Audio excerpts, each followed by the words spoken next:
weil der Mensch ein Mensch ist, drum braucht er was zum Essen, bitte sehr.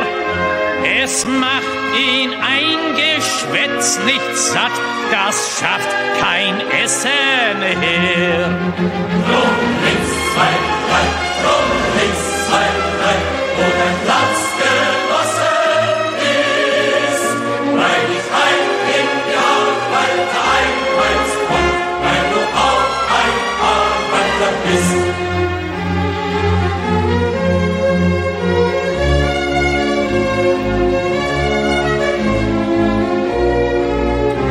Und weil der Mensch ein Mensch ist, drum hat der Stiefel im Gesicht nicht gern.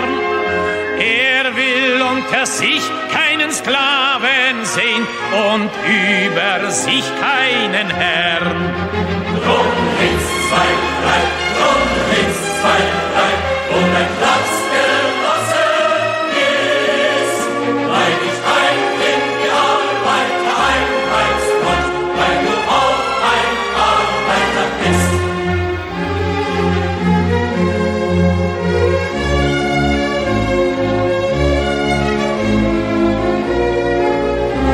Und weil der Prolet ein Prolet ist, drum wird ihn kein anderer befreien. Es kann die Befreiung der Arbeiter nur das Werk der Arbeiter sein. Drum links, 2, 3, drum links, 2, 3, wo dein Platz genossen ist, weil ich ein in die Arbeiter einheimst und weil du auch ein Arbeiter bist.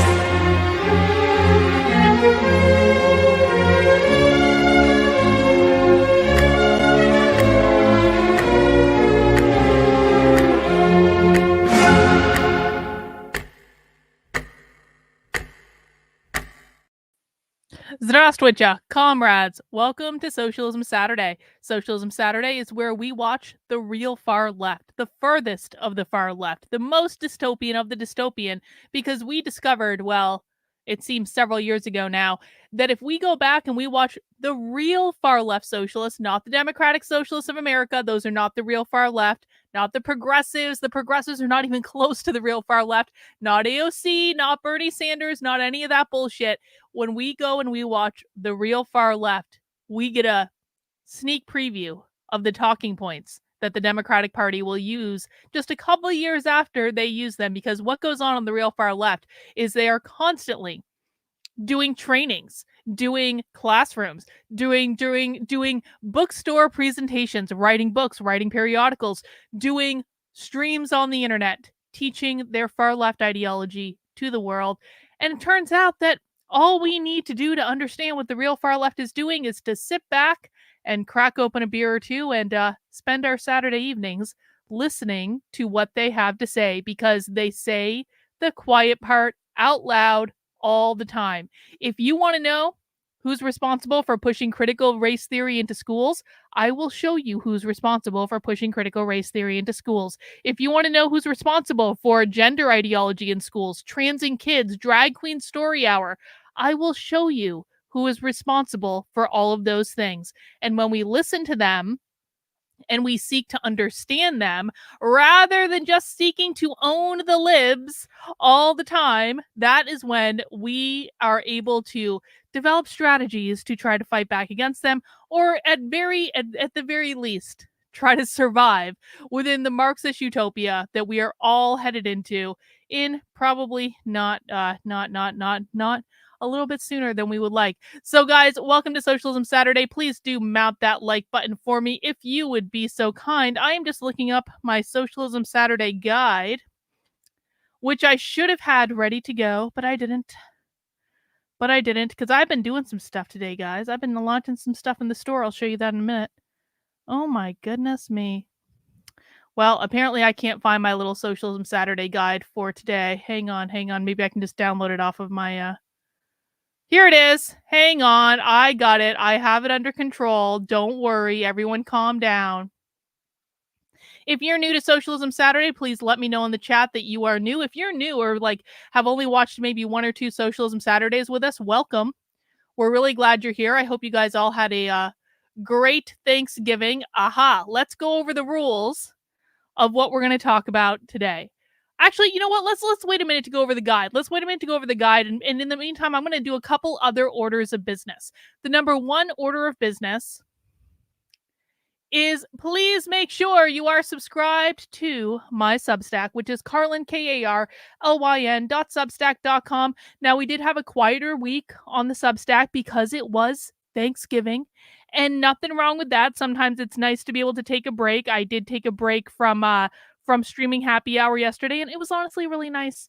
It was really nice not to delve into socialist crazy at all times. Sometimes we need to come up for air, and I definitely did that yesterday. So we've been taking a little bit light this week. Don't worry. Got a bunch of stuff coming out this week, so we are still keeping up. And of course, we are gearing up towards my biggest woke infiltration ever. Because one of the things I do over on my Substack and on this here YouTube channel is I take you into woke trainings live as they're happening. And we are going to be gearing up for my biggest infiltration of all time. We are going undercover at a woke teacher training event, a multi-day woke teacher training event. So if you want to know what your kids are going to be learning in the classroom, you know where you look to the professional development trainings the teachers take. We're going to take you inside a live multi-day teacher training event that has some of the most woke cringe content that I have ever seen in my life. I can't tell you what it is. I'm not even going to tell you when it is, because if I announce when it is, it's going to give it away what it is, or could potentially alert the event of what we're doing. And there's multiple people involved in this, and we don't want to ruin everything, right? But you know who's going to get access to that? The people who are supporting my work via Substack, which is $8 a month or $80 a year over at carlin.substack.com. You guys are the ones that fund all of the undercover journalism, the investigative journalism that I do. You also keep me in doing this stuff like watching socialism for hours and hours and hours every week, so you don't have to, making clips, writing articles, all that good stuff. If you want to get in on funding my work, you can head over to Carlin, KARLYN.substack.com, sign up as a supporter, and when you do sign up as a supporter on my Substack, you are going to get a 10% off coupon to my merchandise store, which is unwokeart.com. Now, we are in holiday season. It is in full swing. So I've got a couple of specials I'm going to tell you about for the Unwoke Art store. Number one, that does come from the discount code on the Substack. All of my Substack supporters do have access to a discount code that I sent out. And don't worry if you forgot. If I already sent it to you a while ago and you forgot what it is, I'm going to be sending it out again. Don't worry. But that's going to give you 10% off everything in the store. And then if you spend $100 or more on merchandise, you're going to get free shipping. So you got a couple deals you can take advantage of there. And I want to show you guys all of the new stuff that I've been launching over the last couple days because I'm really excited. I spent the last day launching my dystopian collection in the Unwoke Art store. Basically, I've done a whole bunch of different dystopian movie posters that are my interpretations of what the movie posters should be. We've got They Live, and this one's honestly my favorite. I effing love this one. Check it out. I'm getting a copy of this one for myself. That's my They Live movie poster. We've got Fahrenheit 451, which I think looks pretty great as well. We've got the 1984 movie poster, which I just really liked this image. I thought it was really haunting. And so I made it into my 1984 movie poster. We've got a Clockwork Orange, which again, kind of creepy looking, but isn't that the point of the Clockwork Orange movie poster? And then we have this one, and this one might also be a tie for my favorite. This is the Animal Farm movie poster, and I know the text is a little bit hard to read. It says, "Some animals are more equal than others." You can find all that and all sorts of great stuff over in the Unwoke Art merch store right now, including the All Tears Are Tasty line, the Real Marxism line, the signature series with the We're All Mad here, the Alice in Wonderland inspired designs, and some Javier Milei stuff too, and some Megalomaniac stuff, all sorts of great stuff. I have so much merch in my merch store, and I hope you'll stop by, pick up some gifts, pick up some presents for the holiday season. This is unique merch you're not going to get anywhere else on the internet, and of course it has our little subversive Unwoke bend to it because that's what we do here on this here channel. And again, when you sign up for my Substack, Carlyn, KARLYN.substack.com, all paid supporters for $8 a month or $80 a year are going to get instantly a 10% off coupon to the Unwoke art store, which basically could actually end up paying for itself depending on how much merch you buy. But everything does go to fund the work I'm doing, and I really do appreciate it. All right, guys, we are going to be watching today. We are going to be continuing with the same people that did that amazing 6-hour women's socialism conference for us. Now, if you missed the last 2 weeks of Socialism Saturday, you missed like some banner weeks. These are probably the most productive Socialism Saturdays that we've ever done because we watched a full 6-hour women's socialism conference and they said the quiet part out loud so many times. I have so many clips. I need to get uploaded into the Substack because they just kept saying it over and over and over and over and over again. And it was amazing, especially for people who were newer to socialism, to be able to hear them saying the quiet part out loud. Because listen, guys, when I tell you on my Substack or on videos that I do on my YouTube channel, like when I tell you here is what the socialist left thinks, you don't have to take my word for it. You don't ever have to believe me because I will show you them saying what they think and then say, see, I told you so. I have receipts for every single thing that I say. I have video clips for every single thing that I say because that's what we do here. I would rather you hear it from their mouth directly than have me interpreting it. And these people, for some reason, are just really good at speaking in plain English and saying the quiet part out loud. So I thought we would continue with them for another week because I found this video all about socialist reconstruction. Now, does anyone remember during the 6-hour Women's Socialism Conference what they mean by socialist reconstruction? Does anyone remember that term specifically? Because there was a whole session specifically about socialist reconstruction. What does that mean? This is a pop quiz for the chat to see who's been paying attention. We'll see.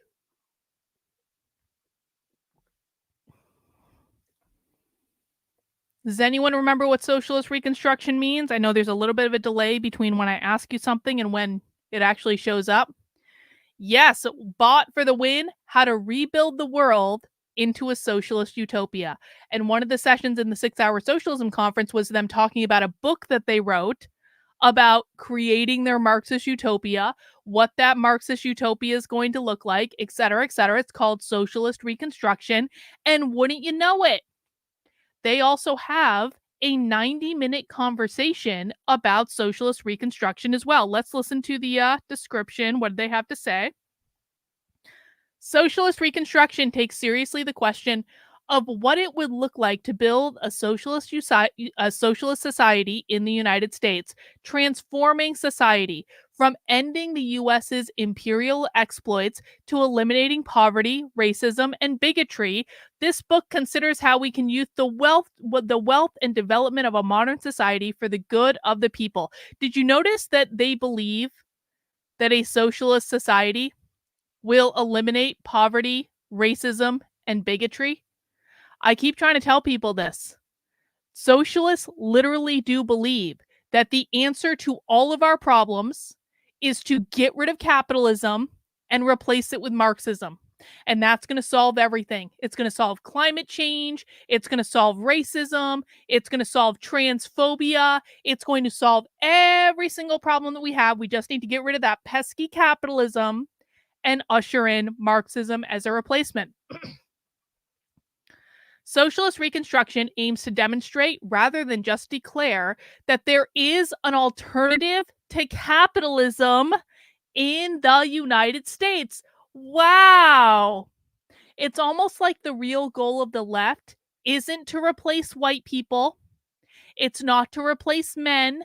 It's not to replace Western culture. It's to replace capitalism, guys. That's what it is. Anyone who tells you that the goal of the left is to replace white people or to replace men or to replace Western values has no fucking idea what they're talking about and should be immediately dismissed as an expert in what the left is, because they are literally telling us that this is about finding an alternative to capitalism. Now, pop quiz for the chat. When socialists say capitalism, what do they mean? Because they do have a very specific definition for it. When socialists say capitalism, what do they mean by capitalism? Let me know in the chat. In the meantime, I'm going to take this super chat from Rottweiler. Very informative, especially to address the dishonest claims socialists do when confronted with abolition of private property.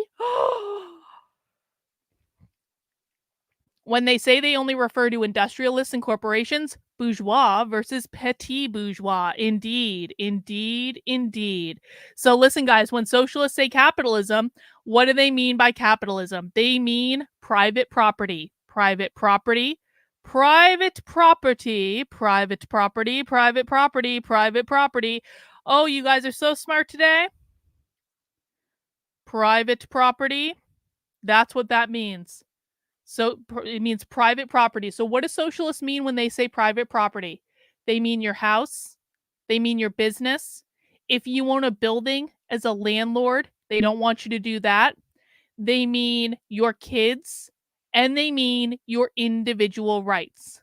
That's what they mean when they say private property. Your house, your business, being a landlord, your children, and your individual rights.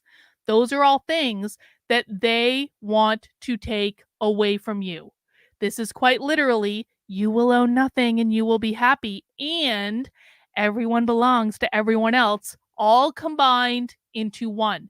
That is the reality that they want to create. Yup.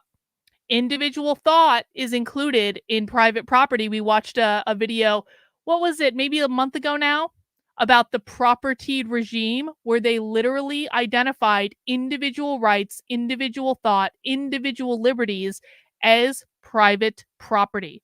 Well, they're winning in the United States, bro. Stick around. They're winning in the United States.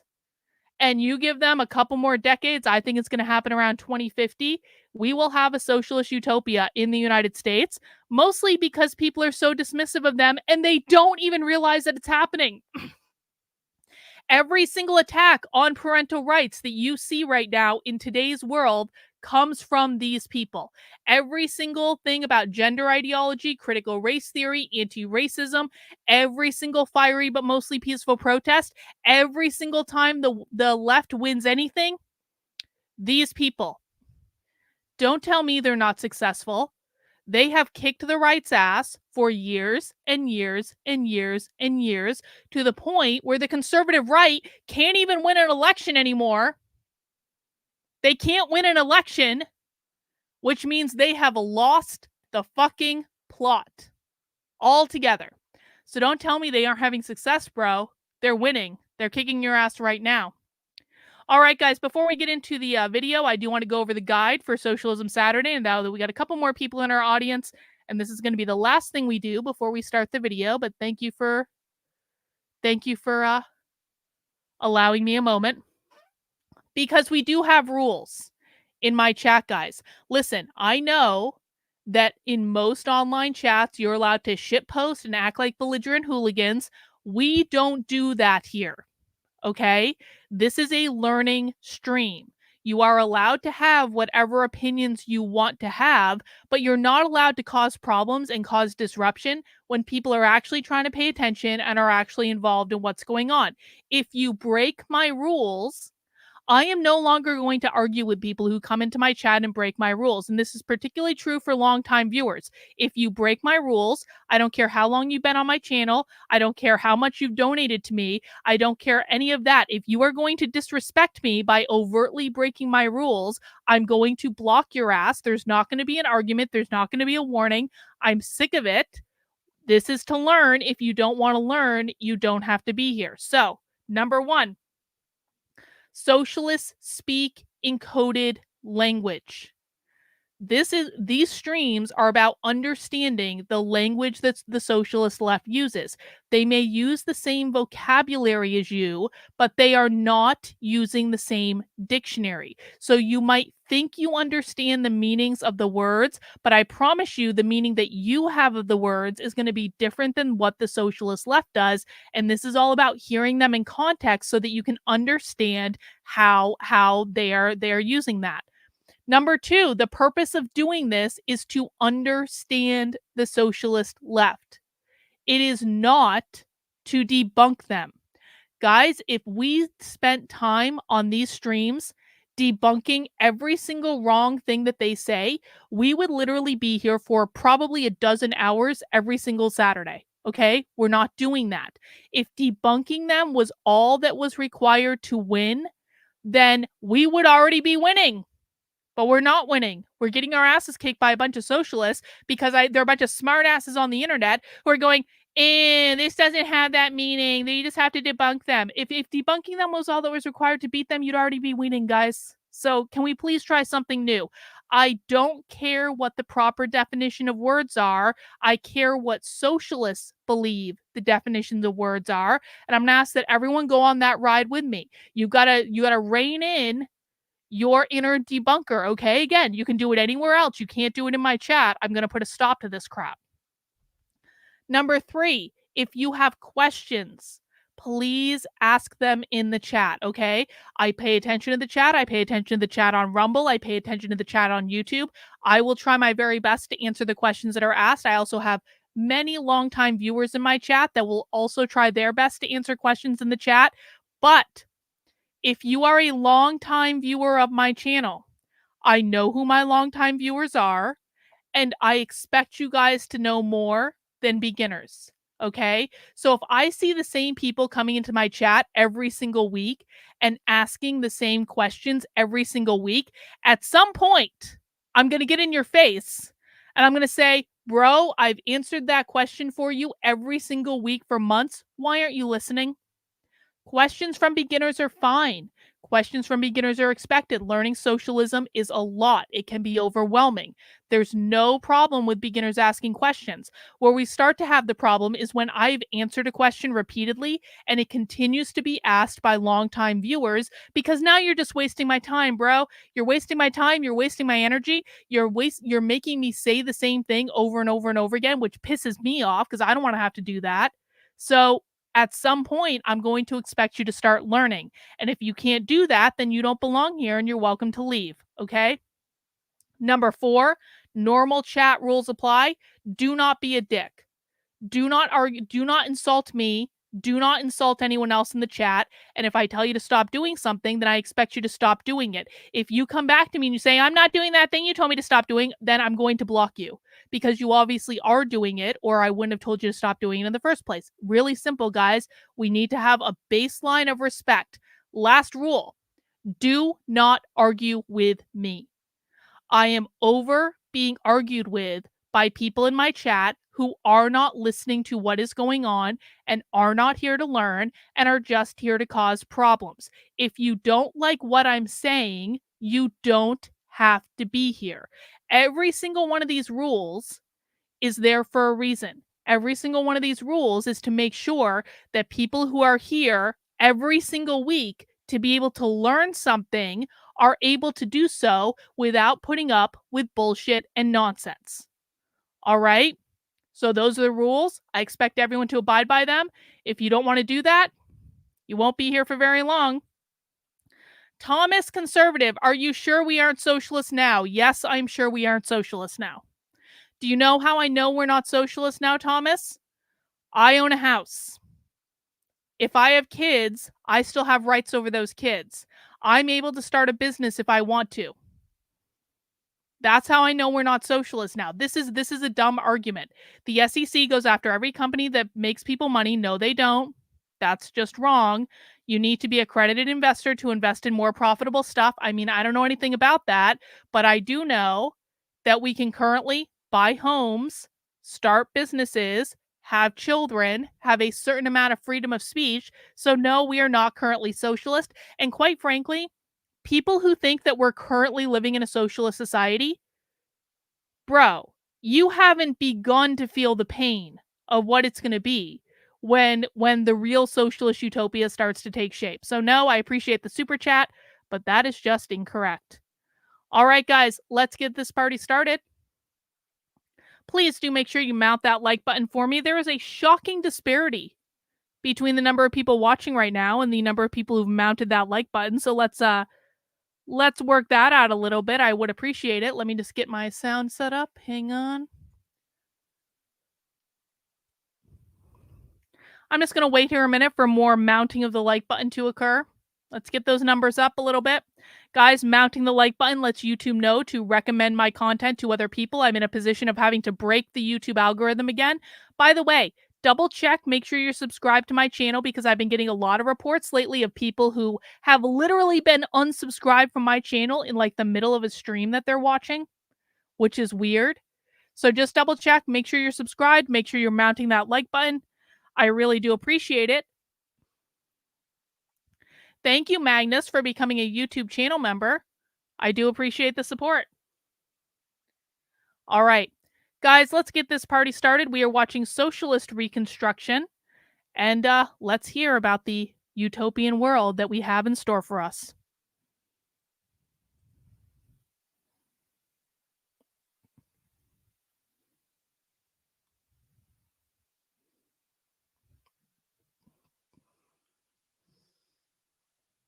I don't know why they're not saying anything.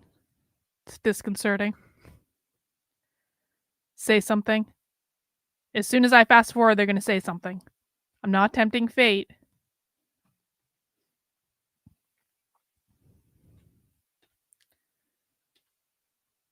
Why aren't they saying anything? Why are they just sitting here awkwardly? Wait. All right, y'all. Good evening, everyone. Thank you, everybody, so much for joining us in this conversation on the Socialist Reconstruction, a better future for a socialist future. My name is Kim Smith, and I am the organizer with the Party for Socialism for Liberation. I'm also a co-founder of the Soda City Bail Fund, an organizer with Safe and Healthy South Carolina, and outside liaison with Jailhouse Lawyers Speak South Carolina. So once again, welcome. This webinar is being organized by the Party for Socialism and Liberation. We are an anti-imperialist, anti-capitalist organization dedicated to fighting for the liberation of all working class and marginalized people here and abroad. And it is with immense excitement that we take this opportunity to share our vision for a socialist future, particularly as it relates to the United States. We've been taught to believe that there is a greater chance we will see the end of the world before we ever see the end of capitalism. Lies. This book does a great job at inviting readers to imagine, not loosely, but concretely, on the necessity and possibilities of building socialism in this country. The significance of a socialist reconstruction in the belly of the beast is of the utmost hugest significance, not only to the poor and working class in this country, but also to the poor and working class globally. To speak more on this in the proposal. So she just said they want to build socialism in the belly of the beast. I'm asked all the time, why don't socialists just go to Cuba? Why don't socialists just go to Venezuela? Why don't they move to socialist countries? Guys, they don't want to move to socialist countries. The point of implementing socialism in the United States is to implement socialism in the place where socialism is least likely to take hold, because if they can implement socialism here, they can implement socialism anywhere in the world. They're not going to leave and go take their crazy ideas elsewhere. Anyone who you can hope and pray and wish upon a star that that's going to happen, but that's not going to happen. She just said it. This is about implementing socialism in the belly of the beast. That means the United States. That is their goal, because they believe that if they do it here, they can do it anywhere else in the world. Found in this book, we have some amazing guests that I'm honored to be in conversation with tonight. I want to introduce you to each one, and then we're going to start with some questions and, just get the conversation going. So we have the contributors to the book, Jody Dean and Ben Becker. Jody Dean is a political theorist, author, organizer, and professor at Hobart and William Smith Colleges in New York State. She is also professor at Hobart and William Smith Colleges. I used to do consulting for them. Fun fact. An active member of the Party for Socialism and Liberation. Ben Becker is a founding member and part of the Central Committee of the Party for Socialism and Liberation. He is editor-in-chief of Breakthrough News, an organizer, and an educator. Vijay Prashad is a Marxist historian, executive director of Tricontinental Institute for Social Research, and part of the International People's Assembly, an international process of over 200 organizations, social movements, and political organizations working together to advance the interests of the working class globally. So first of all, welcome everyone. And I just wanted to kick off this conversation really quick, just jumping to Ben to share some of the thinking behind the book, its purpose, and like, what are some of the key objectives?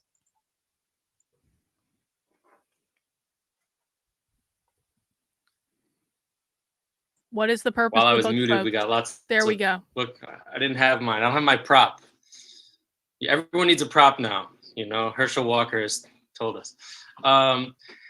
So thank you, Kim, and thank you all the friends and comrades who are joining us either on social media, on YouTube, here in the Zoom webinar. I see we have about 400 people on the webinar, which is great. 400 people. Just the way we want to start off this book launch tonight. 400 people watching this webinar, guys.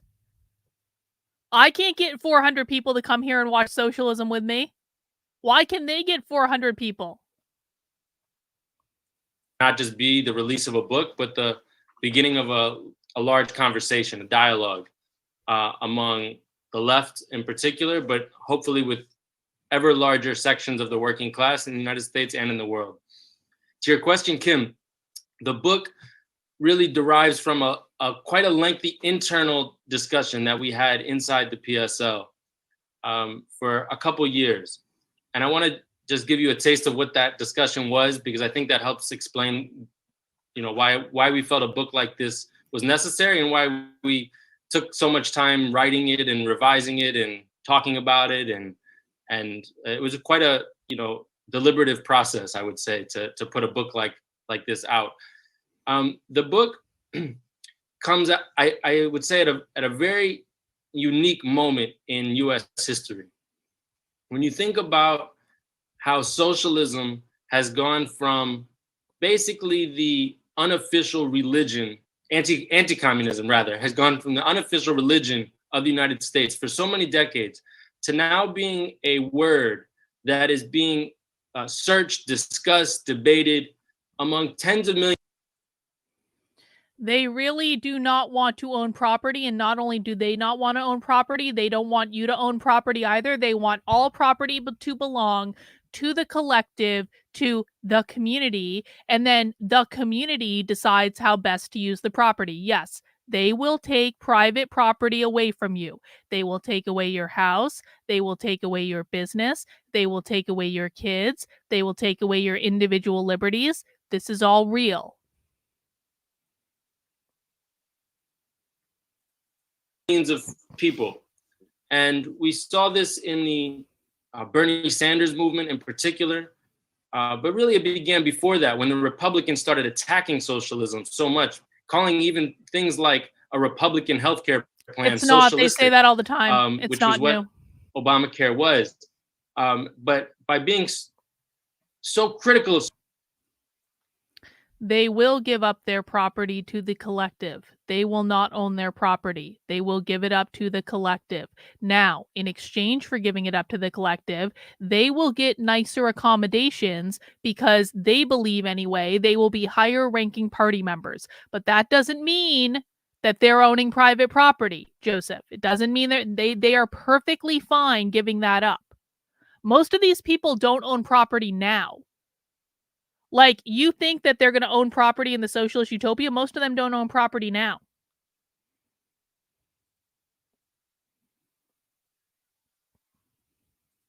Socialism from the right, they actually started to renew people's interest in socialism. Like, wow, well, if, you know, a Medicaid expansion is socialism, maybe I am a socialist.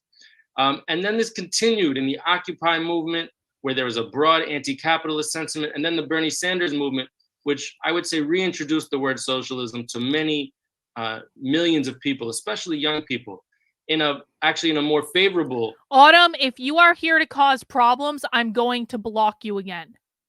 No causing fucking problems. And I'm going to ask everyone in the chat, please stop arguing with her. This is Autumn. Autumn is a socialist. Autumn is here to be fucking disruptive. If you cannot like prevent yourself from arguing with this person, just block them so you don't see them, because the whole goal of them being here is to be disruptive. So Autumn, no more bullshit. Everyone else, I'm going to strongly recommend that you stop arguing with them, because they're going to derail the whole fucking stream.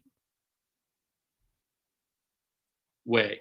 And even when the right wing started to attack Bernie Sanders as a socialist, something different happened there compared to previous times where, for instance, Obama ran away from the socialist label because Bernie himself had identified like that for so long. He couldn't exactly run away from it, but it didn't stick. You know, the masses of people who were supporting the Bernie Sanders campaign did not run away just because he was being called a socialist. It actually started to increase curiosity and interest in what socialism actually is. And so now you have, among really millions of people, a broad acceptance and even an identification with the word socialism, with the concept of socialism, but really lacking definition, really lacking clarity about what socialism is. What is the political project of socialism? What could it look like? Bernie Sanders, of course, put forward his own. Elisa over on Rumble says, I love Carlin, but when you push people away by calling them stupid and not letting them have a say, maybe that's why there are fewer people here. Elisa, if you are more worried about my tone than what we're watching, because this is what I hear from conservatives all the fucking time. They're like, Carlin, I would consume your content, but you're just so mean. You're just so mean, and you swear, and I just can't recommend people watch your content. Well, guess what, guys? I have absolutely no problem watching conservatives lose, because if your priority is Carlin has a mean tone and she swears, and therefore we shouldn't listen to anything she says and anything she does, and we can't share her content, and we can't tell people, when, by the way, I'm literally the only person on the internet doing this. You have no other alternatives to me, conservatives, because I'm the only person on the internet doing this.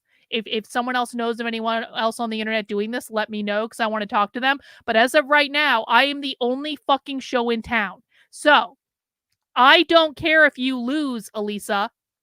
If your priority is on my tone of voice over understanding the left, and that's the first thing you say when you come into my chat on Rumble is, I just really wish, Carlin, you had a nicer tone, and maybe more people would be here if you had a nicer tone, bitch. You guys will lose, and I will laugh at you losing, and I will celebrate you losing. And if you can't focus yourself on what actually matters, then get the fuck out. Honestly. James Lindsay does not do what I do. He does not do what I do at all, nor do I do what he does at all. There is no one else doing what I'm doing. So, Elisa, if you can't handle it, then it is what it is, girl. I don't really care anymore. I would say very mild definition of socialism, which is really associating it with kind of social democratic reforms. And, while we had criticisms of Bernie Sanders' policies, especially his international, his foreign policy, we recognized that the positive element in his campaign, which was that it was reintroducing many of those reforms, which would indeed be great steps forward for the working class, the exploited, the oppressed, to have universal health care, the end of student debt, universal education, many other things, which really are quite elementary just for the quality of life of humanity, that are only considered radical and controversial in the United States. Hang on. But I want to listen to what he just said again. An identification with the word socialism, with the concept of socialism, but really lacking definition, really lacking clarity about what socialism is. What is the political project of socialism? What could it look like? Bernie Sanders, of course, put forward his own, I would say, very mild definition of socialism, which is really associating it with kind of social democratic reforms. And, while we had criticisms of Bernie Sanders' policies, especially his his foreign policy, we recognized the positive element in his campaign, which was that it was reintroducing many of those reforms, which would indeed be great steps forward for the working class, the exploited, the oppressed, to have universal health care, the end of student debt, universal education, many other things, which really are quite elementary just for the quality of life of humanity, that are only considered radical and controversial in the United States. But in any case, it started a conversation in society about how do we define socialism. So on one hand, we wanted to engage with that debate, engage with that discussion with a perspective about what socialism means to us. And it's not just the introduction of certain reforms, redistribution, it's not just taxing the billionaires a little bit more. It's not just relieving some of the worst abuses, but fundamentally changing who holds power in society. Society without billionaires and actually without capitalist owners and landlords. And so socialism is a society without billionaires and without capitalist owners and landlords. What does capitalist owners mean? Remind me, pop quiz in the chat. What does, now I think most of us can relate to not being a billionaire, right? So like if you say we want to get rid of billionaires and even millionaires, okay, well, most of us are not billionaires. I think that most people can become millionaires if they work hard enough, but most of us have no concept of what that is. But what does it mean to be a capitalist owner? What does that mean? Capitalist owner could be a small business owner, could be private property owners, could be people who own houses, land, people who own an Airbnb, who rent out an Airbnb, people who own like a duplex where you're a landlord. You might live in one part of the duplex, but like you rent out the other half of the duplex to a tenant. That's what, ownership of a family. You have kids. If you have kids, you're considered to be a capitalist owner. So people think that because they say, we want to get rid of the millionaires and the billionaires, they're like, oh, well, that doesn't apply to me. No, it does apply to you.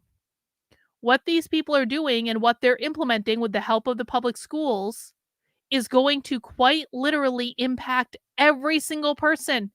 Whether you believe they're winning or they're not, it is going to impact you. If you want to have a family, it's going to impact you. If you want to be able to do something where you can build personal wealth, what they're doing is going to impact you. That's what capitalist owners mean. So that's one element of the book. The other thing, which I think is speaks to why we put out this book now.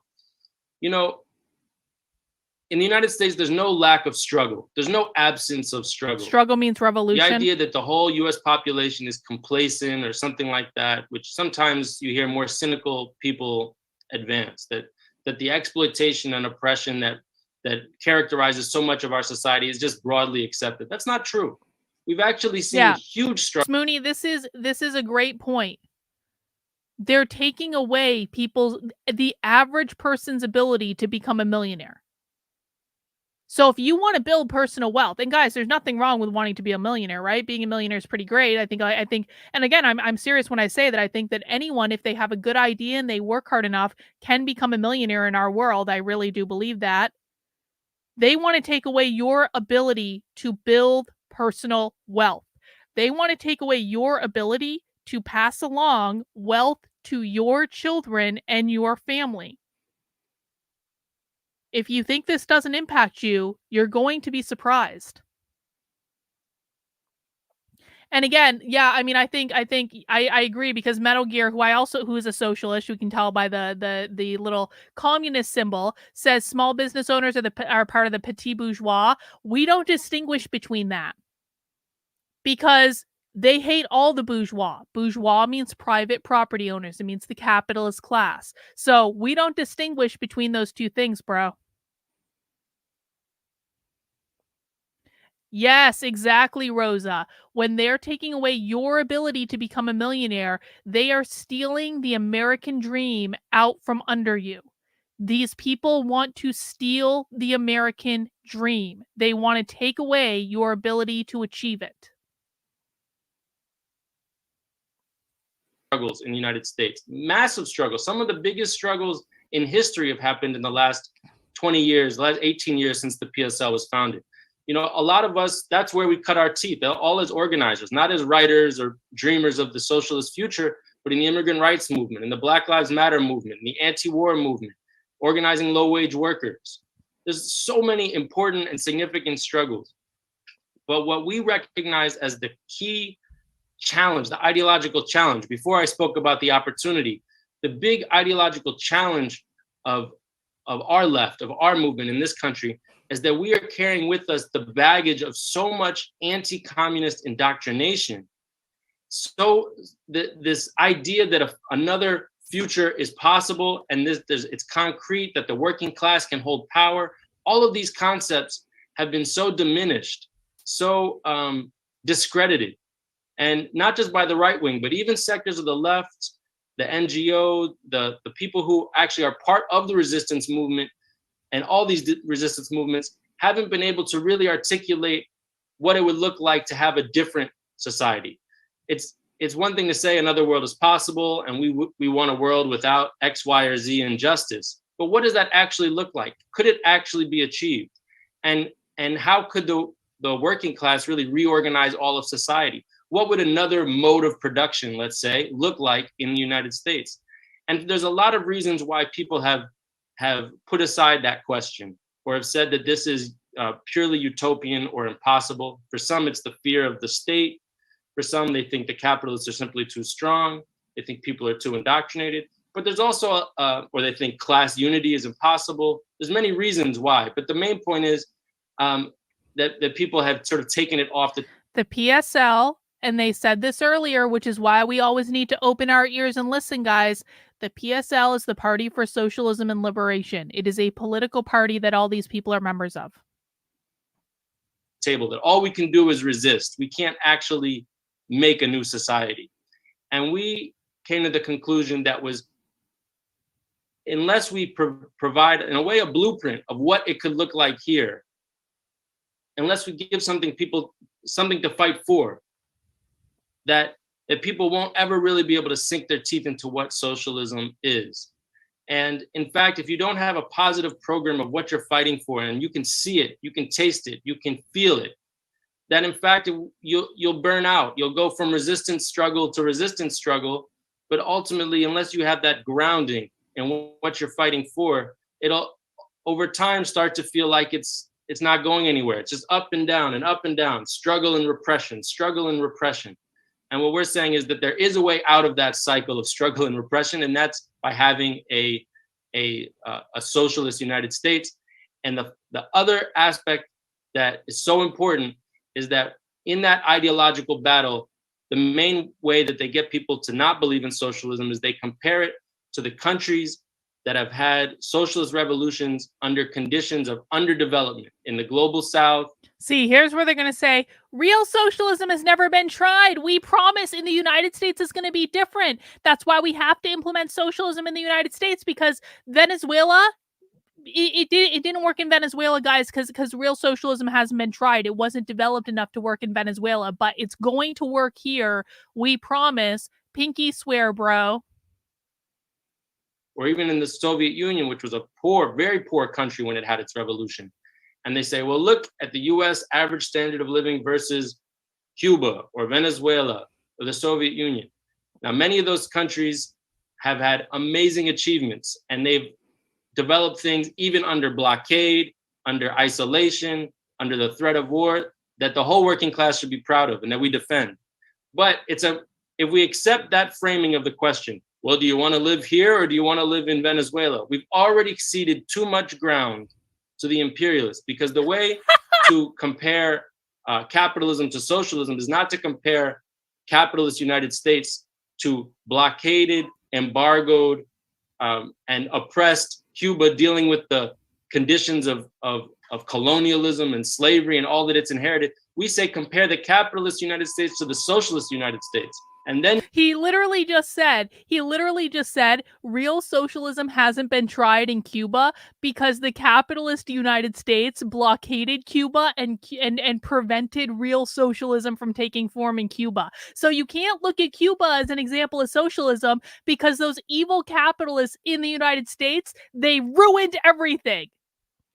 Exactly. They blame capitalism for the failures of socialism. Why? Because these people blame capitalism for everything. You actually have an apples to apples comparison of why socialism is in fact the superior system. But of course, we can't just turn on the TV and see a socialist United States. We actually have to sort of create it. We have to show it in practice. This is what it could look like. This is what it will look like, more or less. And that's really why the book was written. That's why we want everyone to buy the book, so that we can start having that debate with people. The person who tells you, you just want to live in X, Y, or Z country. We should fight them about all the propaganda they're fed about those countries, about Cuba, about Venezuela. We should explain why the conditions have been challenging there and why it has to do with imperialism. But we have to be able to hit back and say, no, that's a false comparison. The real question is, why isn't a country that has so many resources, so much technology, so much wealth, why is it that we have tens of millions of people going hungry right here? Why do we have so many people suffering under debt? Why do we have 18 people in Rikers who have died in the last few months in the United States? They want to make a big hue and cry about every person who dies in a country that's targeted by US regime change. But here in New York City, we have people in police custody who are routinely dying. So we want to talk about the horrors of the capitalist present and compare it to really the magnificent achievements that we could have in a socialist future. All right, Ben, get me fired up on a Wednesday night. Here we go. Thank you so much. And I think it's really important and significant to think about all the possibilities that this book offers, because we want to deepen these conversations around not only the necessity of socialism, but the possibility of socialism. We got to remember that this is possible. We will win. So I'm going to kick it to Jody. So Jody, we know that the U.S. has built its empire on war. I feel like we've seen Jody before. I could be wrong about this, but I feel like we saw Jody in one of the Abolish the Family presentations. We'll see. And extraction domestically and internationally. And like when politicians and others speak about the issues of climate change, they do kind of in a way that frame it as a personal responsibility. What do each of us have to individually do to save the planet, right? And not from the perspective of the economic system that has actually caused all of this economic devastation. Or they approach it as an issue that has been caused by others in the global south. Not that the global north has created conditions that forces the global south to survive with very few options. The solutions are also not the most conducive to like actually saving the planet and stopping the catastrophe that awaits us. It's drastic measures, like if drastic measures are not taken. So can you kind of share the ideas and proposals? Hang on. Jen, you know the answer to this. I'm going to be hard on you because you've watched my content for a long time. You know the answer to this.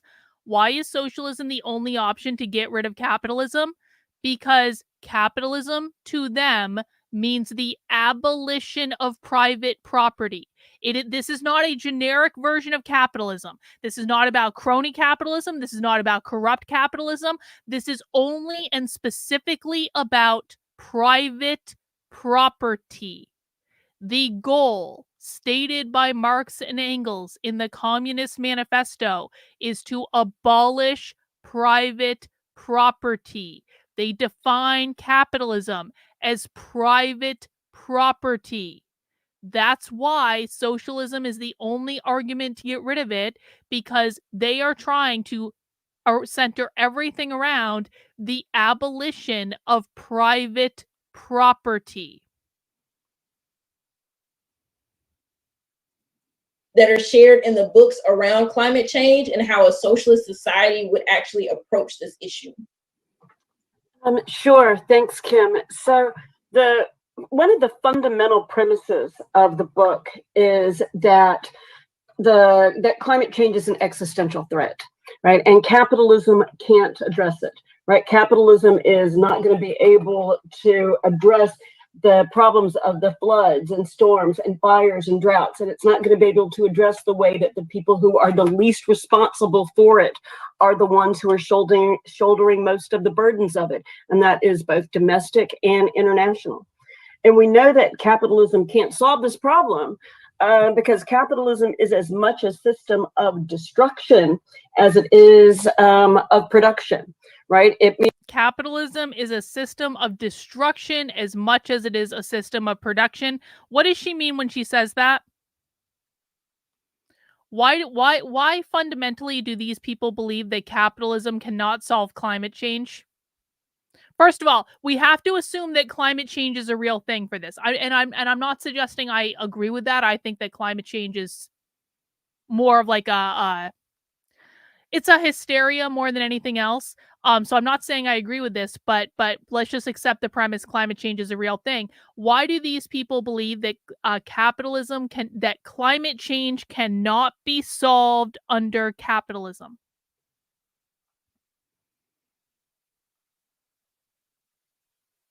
Let's see what you guys have to say in the chat.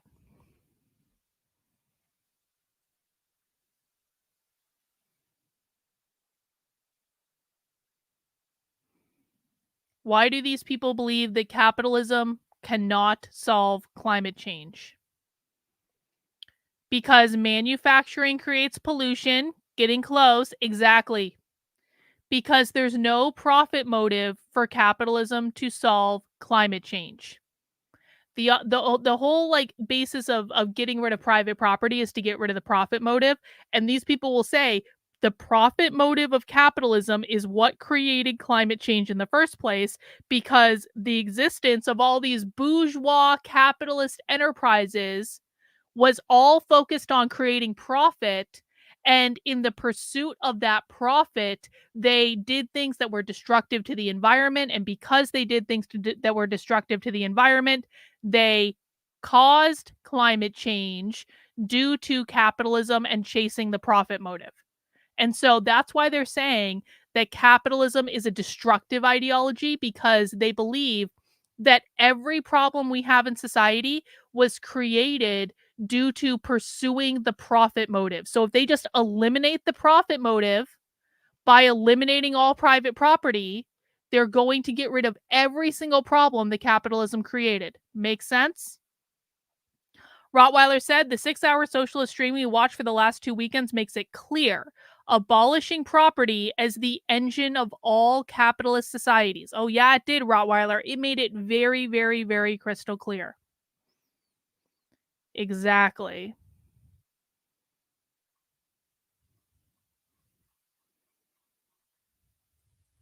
Means that, you know, capitalism always, as Walter Rodney taught us, capitalism underdeveloped large parts of the world as it developed Europe. Capitalism prioritizes profits over everything else. And so when anyone starts to say that, oh, well, there can be capitalist measures to climate change, what they really mean is that capitalists will find a way to exploit more people with solutions. What they will call solutions. They will find a way to make more countries in debt in what they call solutions. They will find more ways to let a small ruling class get richer and richer. So we know that capitalism won't be able to solve these problems. Marx also recognized. Joseph, you've been around long enough to know the answer to this, bro, so I'm going to be hard on you. Does that mean they'll take all that farmland that Gates bought and give it back to the people that know how to farm? So the premise of this, Joseph, is you believe that Bill Gates is aligned with the socialist left. Bill Gates is not aligned with the socialist left. The socialist left hates Bill Gates.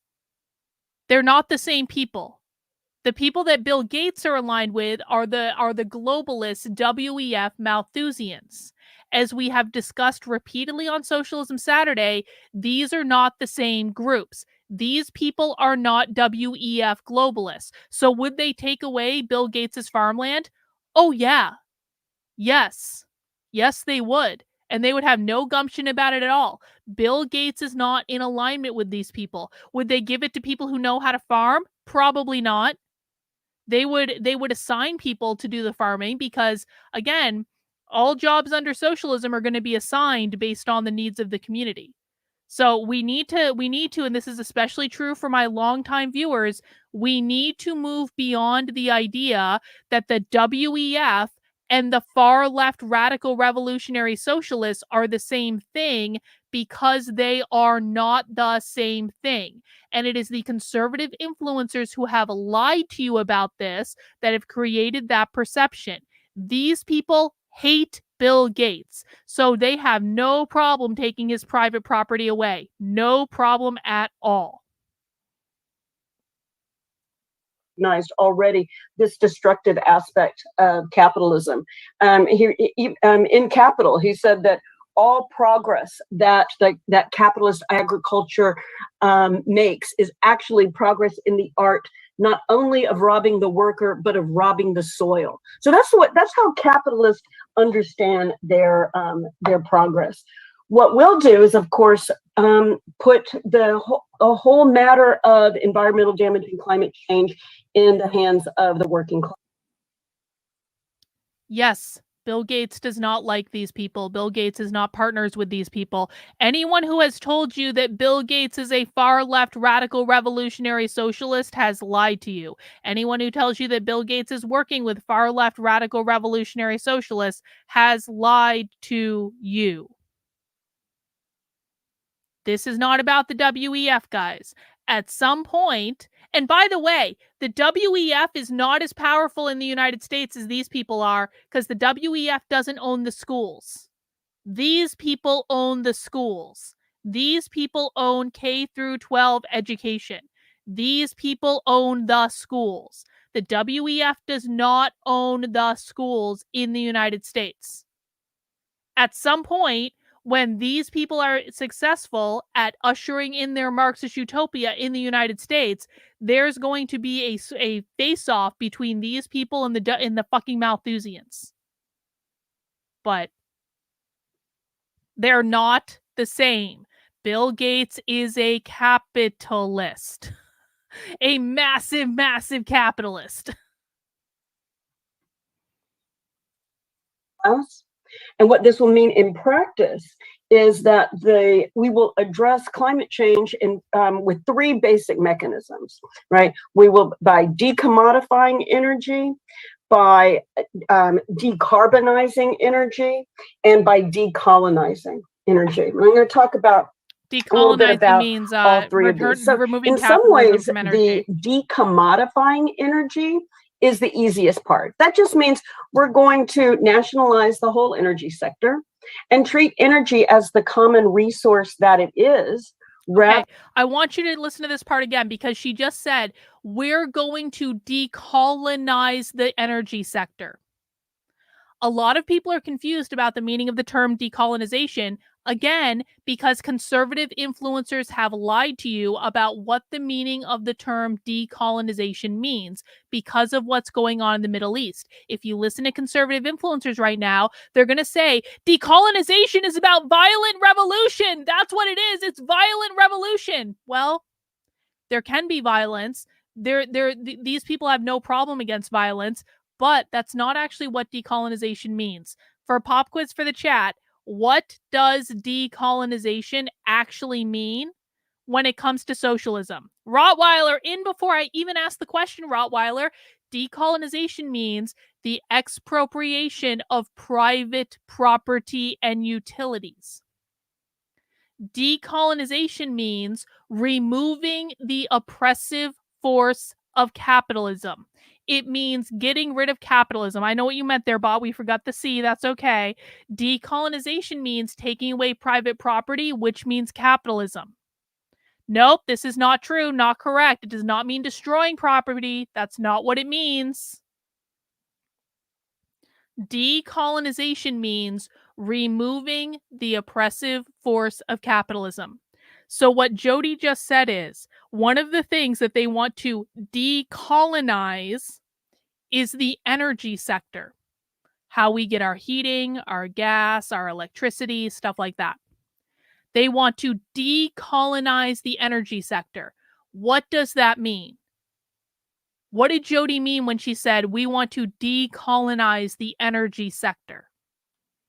Let me know in the chat, and then we'll listen to her say it again. I hope people are paying attention. What does Jody mean when she says we want to decolonize the energy sector?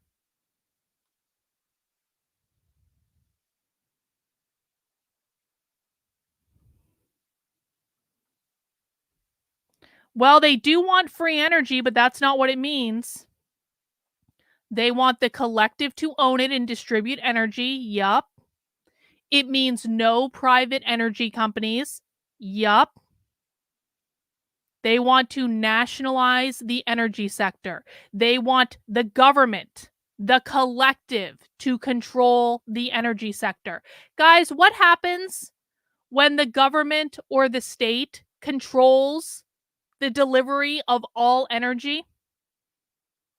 What happens when the state controls the delivery of all energy? In other words, decolonizing of the energy sector means nationalizing it or giving it to the people. Energy sector taken from private persons and given to the government. What does that mean? Well, yeah, Richard, it would remove the profit from energy. It would be state run. What does that mean?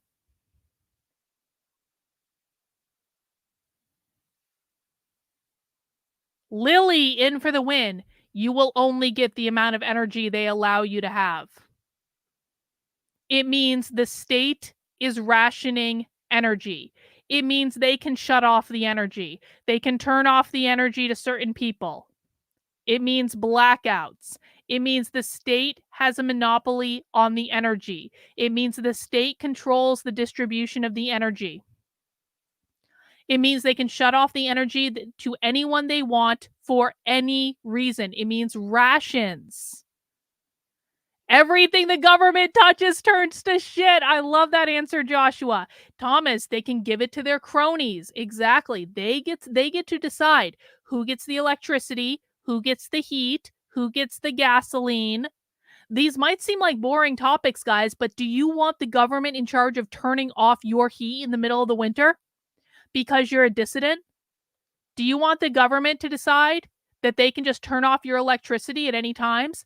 They will tell you what temperature you can keep your house at. They will tell you whether or not you can have that gas stove in the kitchen. They will tell you if you can air condition your apartment in the summer. They will tell you how far you can drive your car. Now let's listen again. Listen to her say it again. This is what decolonization means, guys, not violent revolution. These people are not opposed to using violence if they have to, but oftentimes it's a lot quieter than that, and quite frankly, a lot more subversive. With three basic mechanisms, right? We will, by decommodifying energy, by decarbonizing energy, and by decolonizing energy. And I'm going to talk about a little bit about all three of these. So in some ways, the decommodifying energy is the easiest part. That just means we're going to nationalize the whole energy sector and treat energy as the common resource that it is, rather than as an opportunity for some people to make profit at the expense of everyone else. There is no reason that the resources of the planet, right, things like coal or oil, had to ever be private, but in fact, it was because they were private capitalist benefits that they've actually ended up destroying the planet, rather than being organized or distributed in ways that would actually benefit the vast majority of people. So, and remember, guys, it's the fact that the energy sector is privatized. That's what caused climate change in the first place. This is how capitalism is blamed for climate change in the minds of these people. They privatized all the energy, and they just used energy to create profit. And because they used the private energy sector to create profit, that's how capitalism created climate change. So, you know, the solution to this is we have to nationalize the energy sector so that we can be in charge of it. Do you guys see how nefarious this is? Lacey says, this makes so much sense. The years they spent infiltrating our institutions was silent. That's exactly right. How the socialist revolution is going to occur, guys, is not, they didn't achieve the power they have through violent revolution. Again, it's not that they're opposed to using violence. They do use violence. We've seen them use violence. But most of what these people do is quiet. most of what these people do, you don't know about it until months or years or even decades after they do it, because it's so quiet that you don't pay attention to it. And that's why it's so dangerous.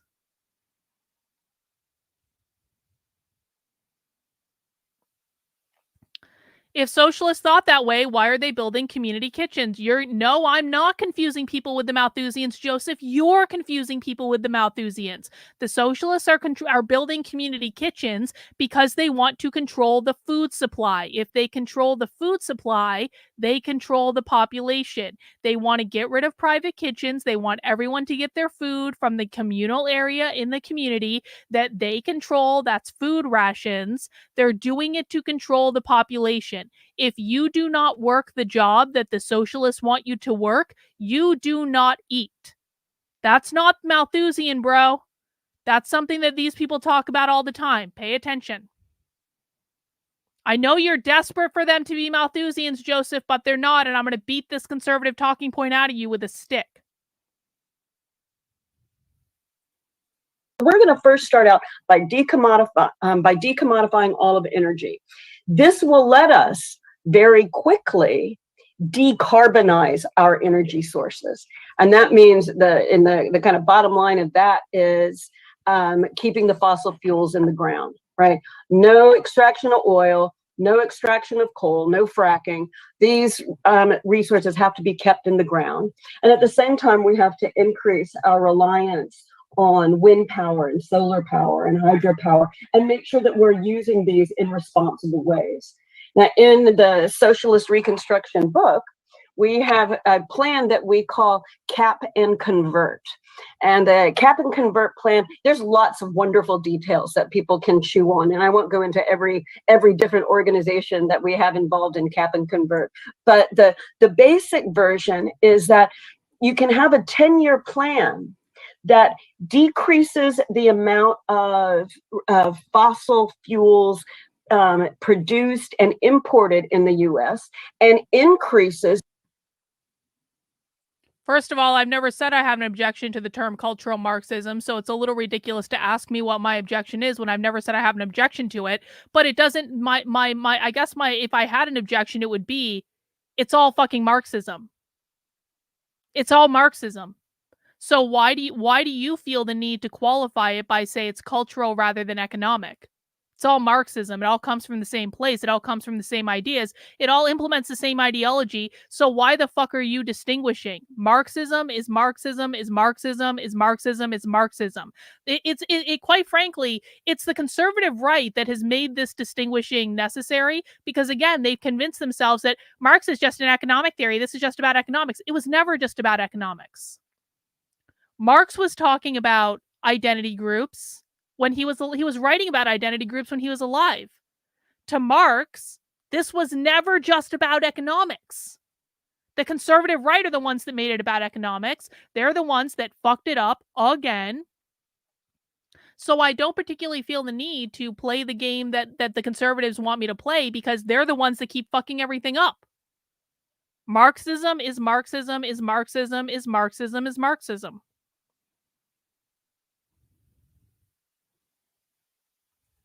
The amount of renewables that are part of the energy mix. And you can decrease the fossil fuel part by 10%, increase the renewable mix by 10%, so that within 5 years, you've got a 50% change, and within 10 years, you've got 100% change, right? So you plan these together, and it means a planned approach. Hang on. Faceless Free, this is my trolling account. Don't block me. I'm not going to block you if you don't break my rules, bro. It's cool. I have questions as a reform woke-tard. Need your show as deprogramming tool. I feel used by the people I call my friends and family. If you really mean that, that means a lot to me. I understand the feeling more than you might understand. But you're welcome here. You're welcome to ask any questions you want. Please feel free to do so. I will answer them as I can, or other people will answer them as well. But yeah, dude, welcome. It's all good.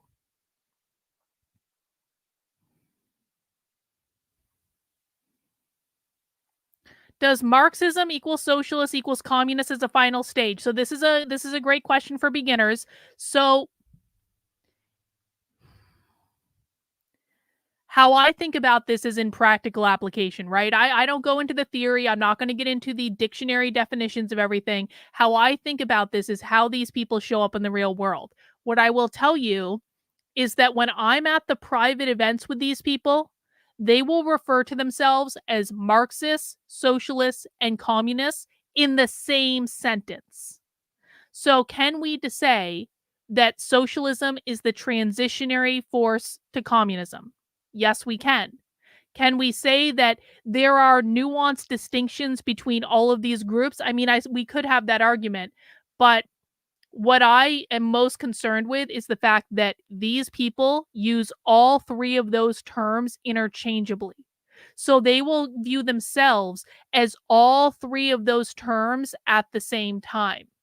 So because they view themselves as all three of those terms at the same time, I tend to use them pretty interchangeably, while acknowledging that there is some distinction between the two from a purely like academic standpoint, but I don't think in terms of practical reality, we actually see that as much. I hope that helps. Guys, please do remember to mount that like button for me. I do appreciate it. To how production is organized, a planned approach to how transportation is organizing, how housing is organized. But you can set these targets, and I'll tell you, it's a lot better than some sort of ridiculous thing like taxing billionaires, which the billionaires are already able to get basically to keep their money offshore and to avoid taxes. So that's never going to work. Or some sort of strange kinds of carbon taxes. Also, given that can barely be monitored, that's not going to work. What does work is actually stopping producing fossil fuels and keeping the fossil fuels in the ground. So that's the second step of decarbonizing energy. The third step is decolonizing energy. Hang on, we'll listen to her talk about decolonization in a second. Is there any term they hate to be recognized as? No, not really. Not really, to be honest. Like, I've thought about this, and it's just like, the very best thing you can do is just like call them on their the very best thing that you can do to piss off socialists, Allison, is to call them on their bullshit directly and then not back down. Like, if they get in your face, be like, we know you want to abolish all private property. Like, and they're going to argue like, no, we want the petty bourgeois is okay. Well, no, the petty bourgeois is going to be abolished as well under socialism. Call them on their bullshit. Call them on it directly. Talk about, these people hate nothing more than when you talk about their ideology intelligently, right to their face, and then you say, I'm not on board with this idea. I think it's a bad idea.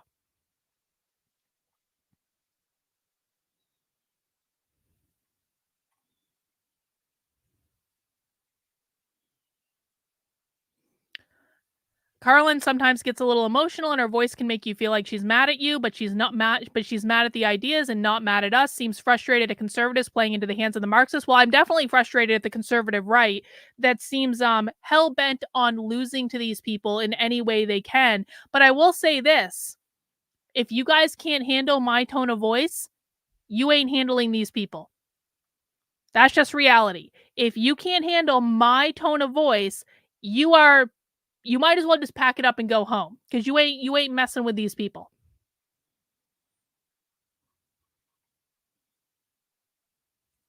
And this is a really important part of PSL's approach to climate change, right? This is not an approach to climate change that you see in most of the National Socialist parties, who don't seem to be particularly worried about imperialism and don't seem to be particularly worried about the impacts of climate change on countries, particularly in the global South.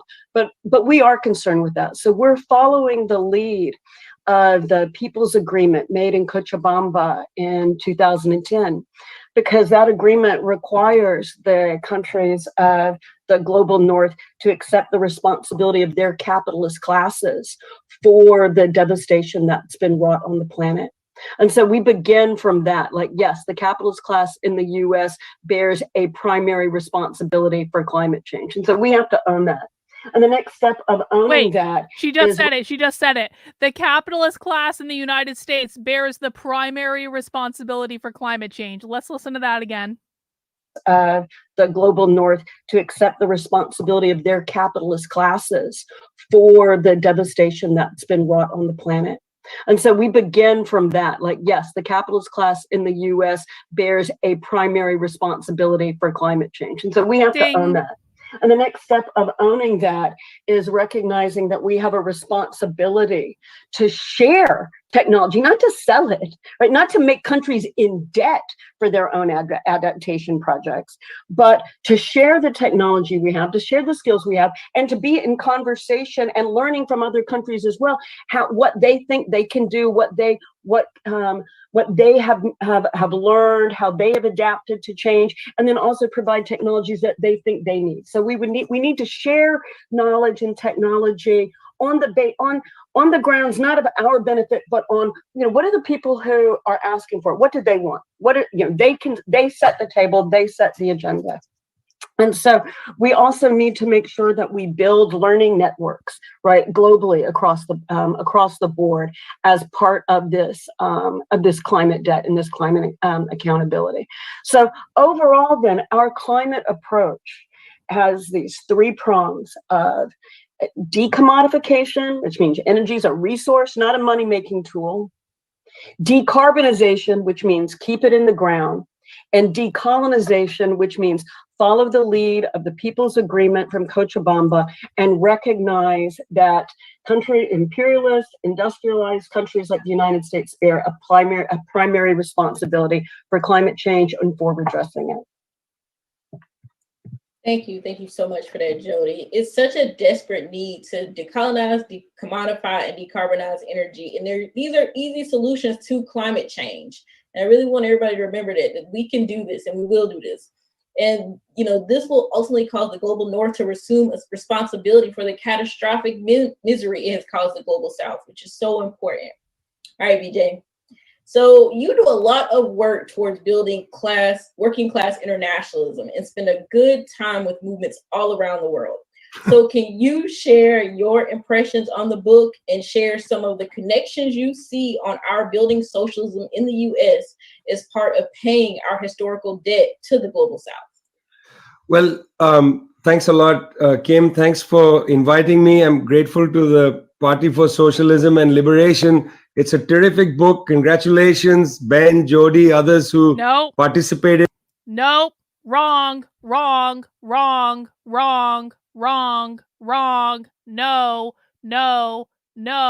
If I'm saying this, it's because this is a right-wing talking point. This is not a left-wing reality. That is wrong. What is the global north is the northern hemisphere, dude. That's all it is. The global north is the northern hemisphere. Bro, you want to fucking argue with me, you'll get booted from this chat right quickly. I know you're right wing. I know you're right wing because you're shilling incorrect right wing talking points. The global north is the northern hemisphere. The global south is the southern hemisphere. You're not going to come in and use their language to try to push your incorrect conservative talking points on my stream. Do you understand? Yes, Dennis. We know you're a conservative. It's obvious to us you're a conservative. Whiteness means capitalism. It is not about race. Most of us live in the global north, bro. Indeed.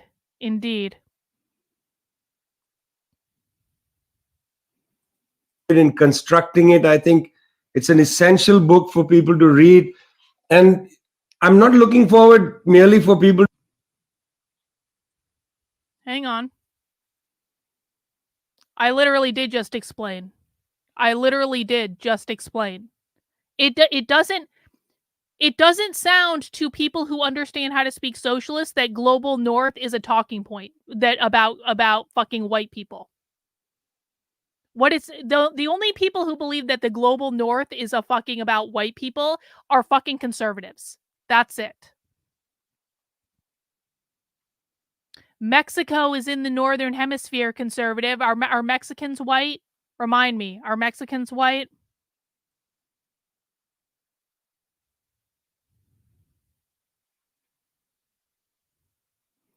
Dennis, if you keep arguing with me, you're going to get banned from the chat. Whiteness is about capitalism, Dennis. If you cannot let go of your conservative bullshit talking points, then you do not belong here because you are not going to be able to follow what we're doing. So, last chance. You want to argue with me, or do you want to actually learn what's going on? You're welcome to remain ignorant, bro. I have no problem with you continuing to remain ignorant. You guys keep remaining ignorant, which just means you're going to continue to lose to these people. The global north means the northern hemisphere, bro. The global south means the southern hemisphere. That's what it means. Do you understand, or are you going to continue arguing with me? Thank you. See? Let's keep going. To read this book, but I'd like to see the establishment of the United Socialist States of America. Sounds like a pretty tasty thing to me. And I very much hope that what did he just say? I'm not looking forward merely for people to read this book, but I'd like to see the establishment of the United Socialist States of America. Sounds like a pretty tasty thing to me. And I very much hope that people's movements within the United States will gather together, build some sort of common agenda, and make a push. Let me just make a couple of comments, Kim, about things that I've seen in the news recently that reflect on the urgency of a project like this. You may have seen that ExxonMobil booked quarterly revenues of $112 billion. Things were so grotesque that even old Joe Biden, the president of the United States, had to say ExxonMobil made more money than God. I don't know if you saw this comment he made in August. ExxonMobil made more money than God. Okay, so the question then comes up in the US ruling class, liberal sections of it, no doubt, repeating a discussion in the United Kingdom, again, in liberal sections of the ruling class in the UK. The question comes up of so-called windfall tax, that do you tax the kind of outrageous profits made by energy companies at the time when people are struggling with the cost of living? In the United States, inflation has hit people hard, even though the growth rate is at a level which could manage inflation, but there's so much social inequality that it has hit working people very hard. Well, what about a windfall tax? Sounds like a pretty decent liberal idea. As I say, you don't need to be a socialist to campaign for a windfall tax. Along comes the great intellectuals of the ruling class and say this is a terrible idea. Number one in this gallery of rogues is former US Treasury Secretary under Bill Clinton, Larry Summers. Now, Summers has a history of saying ridiculous things. When he was the chief economist at the World Bank, Summers wrote a memo saying that United States should ship its garbage to Africa because the US has got money, Africa doesn't have money, the US has garbage, Africa doesn't have garbage, so let's just ship the garbage. This was not a modest proposal in the line of Jonathan Swift. This was actually a serious memorandum for discussion. Well, there's a discussion in the liberal wings of the ruling class. What about a windfall tax? Perhaps give people a break with their energy bills as winter sets in because of this war that the US simply will not allow to end in Ukraine. And then comes Larry Summers and he says, this is the exact opposite thing to do, because after all, we have to encourage investments, and investment comes when companies, corporations like Exxon make profits. So taking away their profits takes away investment, which is going to hurt people in the long run. This is the level of thinking that the ruling class intellectuals are capable of providing. And for that reason, it's very important to systematize a completely different approach to common sense. All right, we're going to make an example of Autumn because she wants to keep mouthing off in the chat. Guys, this is Autumn, the socialist. Autumn says Google should be run by the government, in my opinion. Pop quiz for the chat. What happens if the socialists get their wish and Google is run by the government? What happens? What does that mean? No, Sandy, it's not. No, it's not. This is not correct. No, it's not. What happens if Google was actually run by the government? You're going to have censorship. Well, Tolkien fan, why does a socialist trust the government to run things without corruption? Answer your own question. Why does a socialist trust the government to run things without corruption? If Google was run by the government, you'd have censorship. The party would determine free speech. Free speech is gone. The state controls what is true. They will definitely turn to shit. You can only read a limited narrative. Political correctness. Yup. Google will be worthless. Well, if it was run by the government, guys, keep in mind, like, there's no profit incentive under socialism. So the fact that Google wouldn't be worth anything doesn't mean anything because there's no profit incentive. No private business. No profit incentive. The government would censor everything that everyone the socialists don't like. Mass censorship. Censorship. You search and you only get government-approved links. Censorship. Censorship. Open censorship. Censorship. Rationing. It will become even less reliable. Exactly. Exactly. That's what we're talking about. It's not theoretical. They're trying to make this happen right now.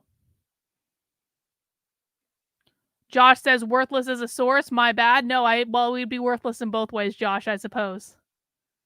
Yep.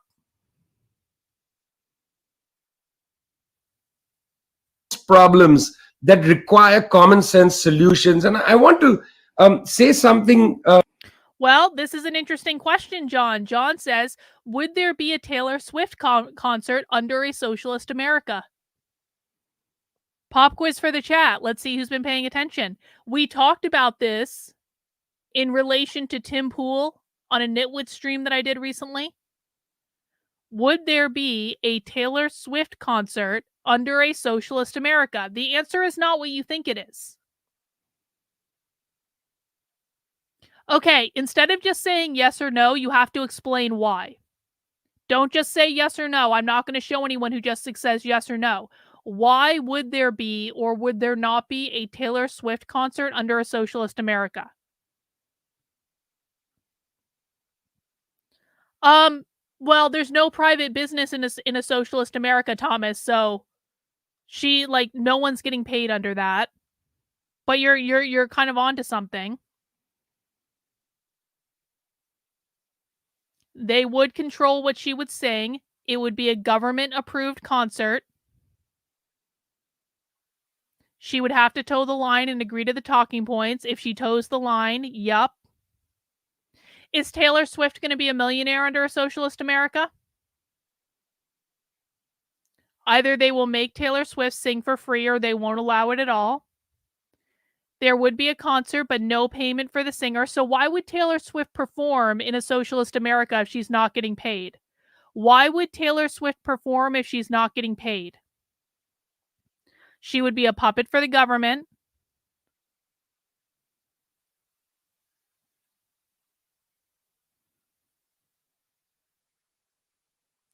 Yes, because that would be her assigned job. And no, she would not make a fraction of what she makes now. No. You guys are still not wrapping your head around the idea that there is no profit incentive under socialism.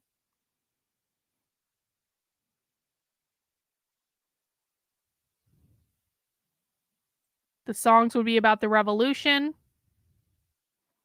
She would not be a billionaire or a millionaire because she wouldn't receive profits of her labor.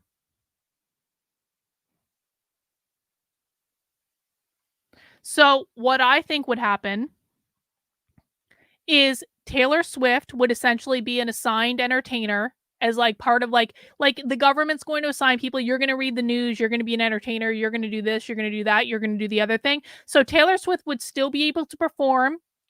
She'd still be able to be an artist. She would get a lot of special privileges to keep her happy because she's performing for the masses. And so she's performing for the masses and keeping the masses entertained. They're going to give her a nicer house. They're going to give her better food. She's going to be taken care of. She's not going to want for anything. But Taylor Swift isn't going to be a millionaire anymore because there are no millionaires under socialism, right? There's no rich, there's no poor. But Taylor Swift would be required to sing the songs the government wanted her to sing. She would not be able to write her own songs just willy-nilly anymore. Everything would have to get government approval. She would be able to she'd still be able to do her thing, but it would be under the heavy eye of the government. And if Taylor Swift ever steps out of line with what the government wants her to say and do, everything she has is going to get taken away right quick, and she's going to go to the re-education gulag at best. At worst, she's going to get taken out back and shot. So would there be Taylor Swift concerts? Sure. But would it be in the same reality that we have now? Nope. Not at all. To the people who read this book, I think it's very important to say that this book, this is not a proposal from the left. Appreciate it.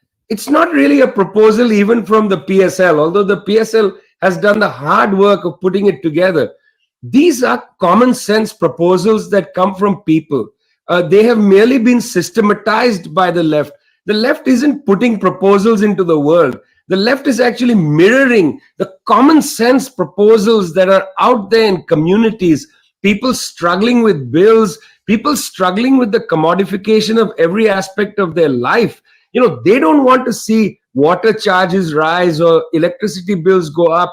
They want another way forward. And what this book does is it says, well, look, you know, your desires to decommodify parts of life, to make childcare services not affordable but available, to make public transportation not affordable but available. You see, the language of affordable is the language of the ruling class. Why should public transport be affordable? Public transport should be available without payment. It should be decommodified. Why should education be affordable? I dislike the word affordable. We should substitute the word affordable with the word available.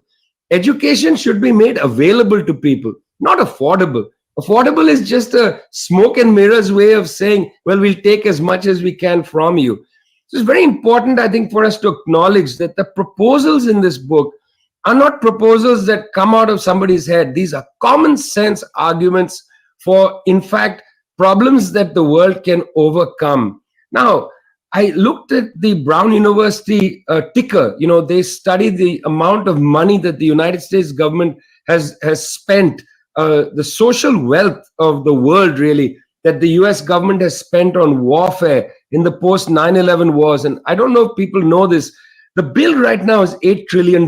That's the total bill the US government has spent in its post 9/11 wars, from Afghanistan out to yesterday's drone attack, wherever the US, you know, assassinated somebody illegally. $8 trillion, you know, that is a monumental amount of money. Imagine the what could have been made with those social resources. For instance, transportation systems in the United States are ridiculous. You know, they are so much inferior to transportation systems in many parts of the world. It's actually astounding how car reliant the United States is. The United States is an enormous country in landmass. There should be terrific high-speed rail systems to connect people. You know, when people talk about electric cars, I'm actually against electric cars. I'm going to be honest. I would actually really like there to be high-speed rail. I think high-speed rail would be great. But some fucking capitalist has got to goddamn build it, man. Just because high-speed rail would be great doesn't mean I'm not going to doesn't mean I'm going to support socialism in order to get it. I do think that high-speed rail would be pretty great, though. I'm against private cars. I would like to see more public transportation and less private transportation. Of course, in the short term, you may need electric cars and whatever, but electric cars are not going to solve the problem. You know, if we go from, I don't know, 4 billion cars in the planet to 8 billion cars, whether it's electric or petroleum, we're destroying the planet. We need to go to much fewer energy source for movement, and that's public transportation. It's ridiculous that in in corridors like in the eastern seaboard of the United States, the train service is so poorly developed. It still takes hours to get from New York City to Washington D.C. A good high-speed rail, you could get there in an hour. Really good, high-quality, high-speed rail. It's beyond people's imagination that something like that is possible. And you shouldn't have to buy a ticket for it. It should be available. Oh, well, there it is. There it is. What does this book say to the rest of the world? Frankly, if you stop spending $8 trillion on wars and stop bombing and occupying parts of the world, other people can breathe. It's a simple thing the United States can do is end the blockade on Cuba. Actually, the US government would save money if it ended the blockade on Cuba. It spends an inordinate amount of money maintaining that damn blockade. If you end the blockade, use that money to build your own nice train systems and allow the Cubans who have done amazing things with their socialist project under the conditions of the blockade. Imagine if the blockade ends, the things that the Cuban people could do. And by the way, one of the reasons I said it costs so much for the US to maintain that blockade is that there are medical treatments that the Cubans have designed that could be given to the United States government to help the US population. Instead, you are in the grip of a nasty profit-grubbing pharmaceutical and hospital system that is denying you the kind of healthcare you need in a modern world. You end that blockade. Wait, is this real? Do they really have that? Are you being funny? Do they really have that? End the blockade. No, for real though. I actually don't care about the blockade in Cuba. I think I want to go to Cuba, and so I actually think the blockade is bullshit. But that's pretty cool if that's actually true.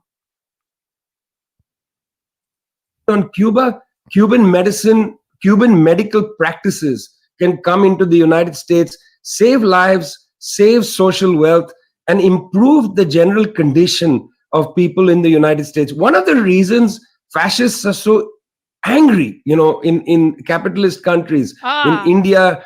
Oh, wait, he just said it. How are fascists so angry in capitalist countries? Because these people believe that fascism means capitalism. How can everybody have everything for free? Who is going to do everything that would benefit society as a whole if you're never going to benefit financially for your invented thing? Because they would control the food. They would control the food. They would control the housing. They would control whether or not you can have kids. If your choice is between working your job that they've assigned you and you don't really get a say in it, if you have to choose between working your job and eating or not working the job and not eating, trust me, you're gonna work that job, man. Food is a very powerful control mechanism. If they control all the food, they control you. But you're right that there would be no incentive for innovation anymore. There'd be no incentive to create things. They believe that once they remove the profit motive from artistic and creative endeavors, then people will just do them because they want to do them, and they're going to have all this extra time because they don't have the oppressive force of capitalism looming over their head. So they're going to have all this extra time to be artists, and they're going to have everything they need to be artists, et cetera, et cetera, et cetera. So the incentive to working is that you eat. In Brazil, the Bolsonaristas refusing to concede the election, just like the Trumpists in the United States. One reason the fascists are so angry is that I just feel like conditions of life are so bad for people in these societies. They've been brutalized into anger. There's just insufficient mental health care, insufficient nutritional food, insufficient leisure time. Obviously, people are going to be pissed mad. They don't know how to behave properly with each other, eat better, friends. Go see a therapist. All of those things are available under socialism. Socialism is going to take mental health seriously. You won't be so angry. You won't need to yell at people in grocery stores and so on. What do you think the responsibility of therapists under a socialist regime is? If the socialist regime is providing free mental health counseling for everyone, what do you think that mental health counseling is going to look like?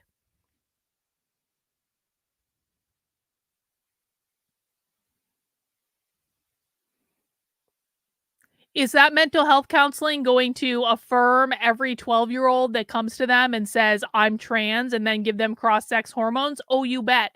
And they're going to do cross-sex hormones and gender reassignment surgery for free. Every therapist is going to constantly be reinforcing about like why you're really happy under socialism and you're really happy to be able to do your assigned job and all of this. Government sponsored therapy is going to be the same as like a therapist like playing games with you in order to reinforce that you're really happy under socialism, we promise.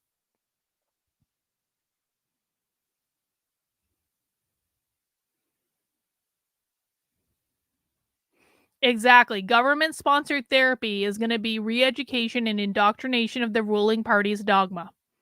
Exactly. It's going to be like THX 1138. Exactly. It's going to teach you to be queer. Exactly. It's going to be political re-education. Exactly.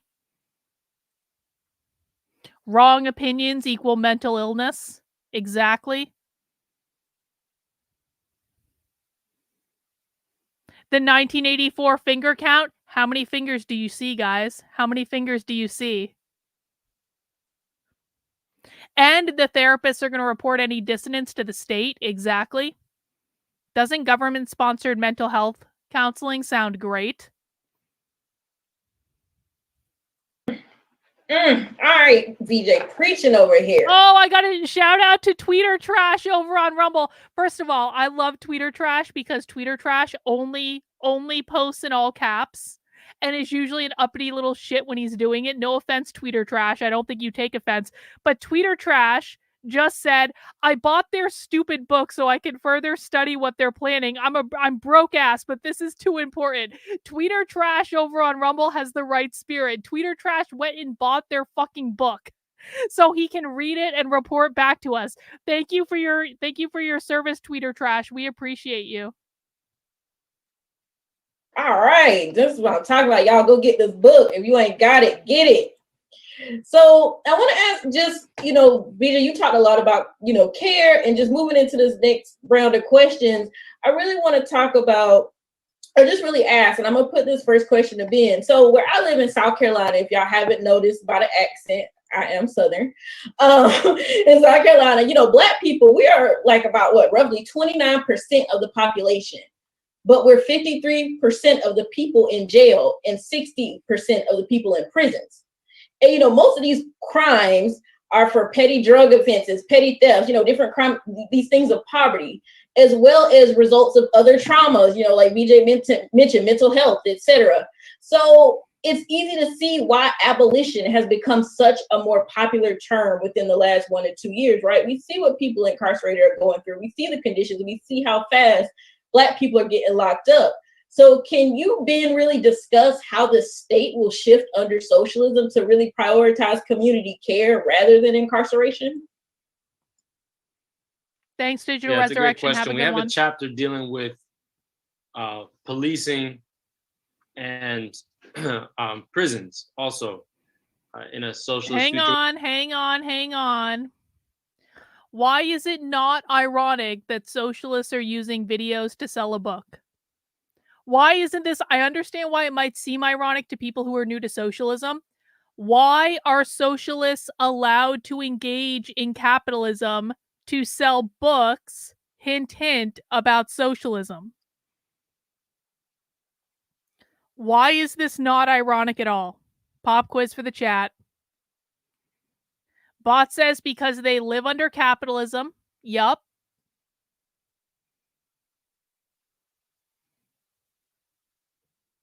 Why else? Why else? Marx said in a capitalist society, it is acceptable for socialists to engage in capitalism because they live in a capitalist society.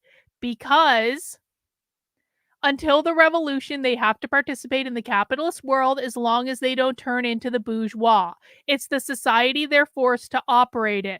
They're allowed to partake in capitalism because they live under capitalism. They can sell books because it's the system they're under, because they're using the capitalist system to achieve their own aim. Exactly. They have to survive. Well done. Socialists are allowed to sell books in order to survive under capitalism. Exactly. It's literally in the Communist Manifesto, guys. That's why they're allowed to sell books. And other things as well. But they sell a lot of books. Which obviously is a hotly debated issue. It's debated within the left. It became a major point of discussion in the uprisings, which we were all a part of. The George Floyd uprising. 2020. George Floyd uprising. After the murder of George Floyd. See? And it's been a big part of bourgeois propaganda for the last 2 years. The whole ideological counteroffensive against the uprising has been that we need to rearm and refund the police, that to basically make a caricature of what the movement was calling for, to make it all of the abolish the police stuff that you saw in 2020 during what these people call the George Floyd uprising, it came from these people. Anytime you hear abolish the police, abolish the carceral system, abolish prisons, defund the police, anything in that realm, it comes from the far, far left. Prison abolition, the abolition of the carceral system, is one of their number one issues. They really want the police defunded. They really want all prisons abolished. They want all crime to basically be legalized or decriminalized at the very least, because they believe things like riots and property damage are reparations under capitalism, because capitalism keeps everyone oppressed. But anytime you hear defund the police, these people. To spread all the imagery of a massive crime wave, which we've reported in Breakthrough News, for instance, is grossly exaggerated, and it's really often about how the political and media commentators want to present something. If you want to focus 99% of your coverage on the most sensational crimes, you can almost always, at any moment, create the conception that we are in the most dangerous time ever, which is just simply is not true. Even if you want to tell police to go out and prosecute and arrest for a certain kind of crime, and just sort of at your discretion as the commander of the police, you could basically whip up. Guys, they believe that all crime will be abolished under socialism because they believe that crimes are only committed because of the oppressive force of capitalism. That's why. And we're not getting into the Derek Chauvin stuff. I'm just not even going to touch it. I'm going to tell you guys right now, I don't think Derek Chauvin is a good person. I don't think he's a worthy martyr. I don't think he's someone that the right should be lifting up and glorifying. I quite frankly find it to be rather disgusting. I know he got stabbed, but Derek Chauvin is not a good person. And so if that's your hero, I think that says a lot more about you than it does about anything else. Just saying. The crime statistics you need that can then be utilized for whichever political program. For instance, sending more of our tax dollars to police and to prisons and away from social services, the things we actually need. So this is an extremely important question, because obviously people do care about safety. People do want to live in safe communities. And it's not that crime is non-existent, and interpersonal violence is obviously real, and thievery and all those other things. So people have the right to ask those questions. But we have to really cut to the heart of it, that what the ruling class is doing is not providing any real solutions. If anything, all their solutions are going to do is just deepen those problems and basically incarcerate more and more people. We wrote a book, Eugene Puryear from the PSR wrote a book called Shackled and I don't know exactly what this means, Kate, because Citizen X never happened in Rostov. I don't know exactly what that means, but I do appreciate the super chats. Thank you.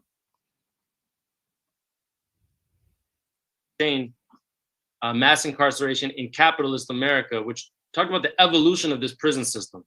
And you really have to understand that to be able to explain what this prison system is, the history. You can't just say it's like there's criminals out there and then the police go and lock them up. And then there's a very neutral statistic of crime statistics, and that indicates sort of the level of crime in society. This is completely wrong. Mass incarceration was developed as a social control basically a system to deal with the contradictions of capitalism in a period in which the progressive movements were. He just said it. He just said it. The only reason that people are in prison is because of capitalism. And because capitalism puts people in prison, we need to abolish the entire carceral system. Now, listen, I don't think the police are good. I think the police are an organized gang. And so on this, I actually align with some of them.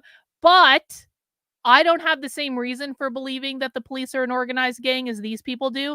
I just want you to hear them say this again. Capitalism created crime, and therefore we should abolish the prison system and defund the police in order to accommodate the oppression that capitalism has wrought. Statistic of crime statistics, and that indicates sort of the level of crime in society. This is completely wrong. Mass incarceration was developed as a social control, basically a system to deal with the contradictions of capitalism in a period in which the progressive movements were being pushed back in the 1970s, in which the cities were being hollowed out with deindustrialization. The title of the book they're talking about is called Socialist Reconstruction. It's the name of the presentation, and it's available on the website of the PSL. You can go to liberationschool.org if you want to buy it and read it. You'd have to engage in capitalism to buy it and read it, but that's beside the point. Regulation in which the most progressive and vanguard forces in the Black community, the revolutionary organizations, were being destroyed. This was all a conscious idea to basically intimidate and lock up the communities that were most prone to rebellion and revolution. And so they went and basically invented the crimes or started basically criminalizing the most basic activities of one's life. And then 3 strike rules, and we know the rest about how this leads to mass incarceration. But it's not Hang on. Am I correct in thinking that Marxists have an idealistic and unrealistic view of society and underestimate the chaotic nature of humans? No. I mean, I don't. Yes and no. I mean, I think that they're very realistic about what it's going to take to control people. But I think that they do have an idealistic nature about how people are going to respond in that system. They sound so uneducated, like middle high school level arguments here. Well, CF, then I would ask you, why are they winning?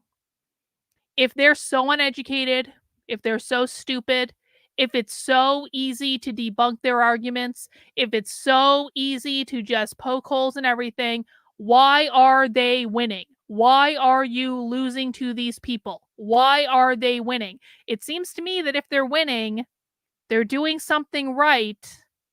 And maybe you're doing something wrong. Just saying.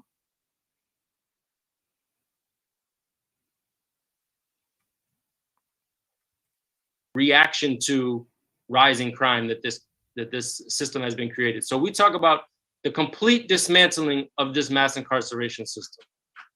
And we actually go back to this question of abolition. We want to abolish and destroy the social conditions that give rise to crime, and we want to completely abolish the police as we know them, which have been only set up as basically the managers for private property. Oh! So there were a couple things he just said. Number one, they believe that if they institute a socialist society, they will abolish all of the things that cause crime in the first place. So they believe that the capitalist society is creating the conditions that lead to people committing crimes in the first place. And if they take capitalism away and replace it with socialism, then they're just going to get rid of the conditions that cause crime in the first place. But even more than that, they believe that the police are the managers of private property. This is why they teach that the origin of the police was in regards to the people who would catch the runaway slaves, because slaves were considered to be private property. That's why whiteness means capitalism. Capitalism created slavery. Slavery created systemic racism. Therefore, whiteness means capitalism. And they believe that the police were the managers of the private property because they were the ones responsible for capturing the runaway slaves, which was private property, and they believe that transfers into today's world. Does everyone understand that? Let's listen to that again. So we talk about the complete dismantling of this mass incarceration system. And we actually go back to this question of abolition. We want to abolish and destroy the social conditions that give rise to crime. And we want to completely abolish the police as we know them, which have been only set up as basically the managers for private property. Ding, ding, ding. The police are set up as the managers of private property. I want to take a couple questions that have come in the chat. Everyday Therapist, it's good to see you back. Do their arguments appeal to those whose brains are not totally developed, such as those under the age of 30? Their arguments appeal to everyone. There are socialists at all ages. Like, there are 70, 80-year-old socialists. I know because I met them at the Socialism conference. So I would say their arguments appeal to everyone. Radical Moderate, interested in your thoughts on how come no real riots yet with the pro-Palestinian protests? They haven't had to. Like I keep saying, like, decolonization does not mean violent revolution. It's only the conservative right that believes that decolonization is synonymous with violent revolution. Do you want to know why there haven't been riots? They don't need to. If these people do not have to engage in violence, they're most likely not going to engage in violence. It's not to say they won't do it. They will do it. They have no problem doing it. But there have been no real riots yet because they're winning resoundingly without any violence. They're winning. That's why there's no real riots. Oh, so you guys are losing to a bunch of useful idiots, CF. Congratulations. You're literally losing to useful idiots. I hope that makes you feel good when you look in the mirror, bro. Hope it makes you feel good. Let's see.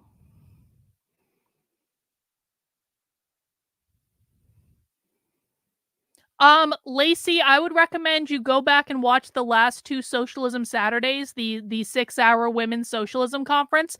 They talk about this, well, not crime specifically, but they believe that they say specifically in the Socialism Conference, all problems in society are created by the oppressive force of capitalism. Capitalism prevents people from eating because they need to get a job. If they don't have a job that makes enough money, they can't eat. They can't buy a house. They can't do this. They can't do that. And then they have to resort to crime because capitalism doesn't pay them the $25 an hour minimum wage they feel they're entitled to. It all comes back to capitalism every time. Let's see.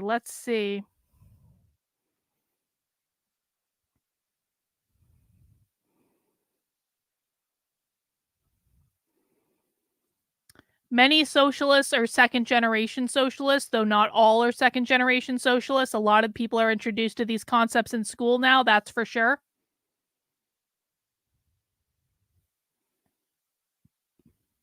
Let's see.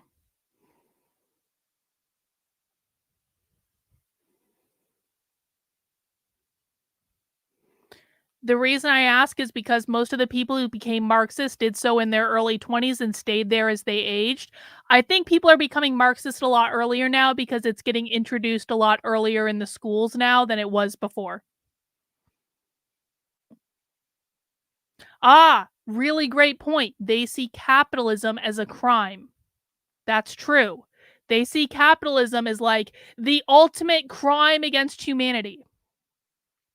How do they explain murder? Because the conditions of the capitalist state drove a person to commit murder.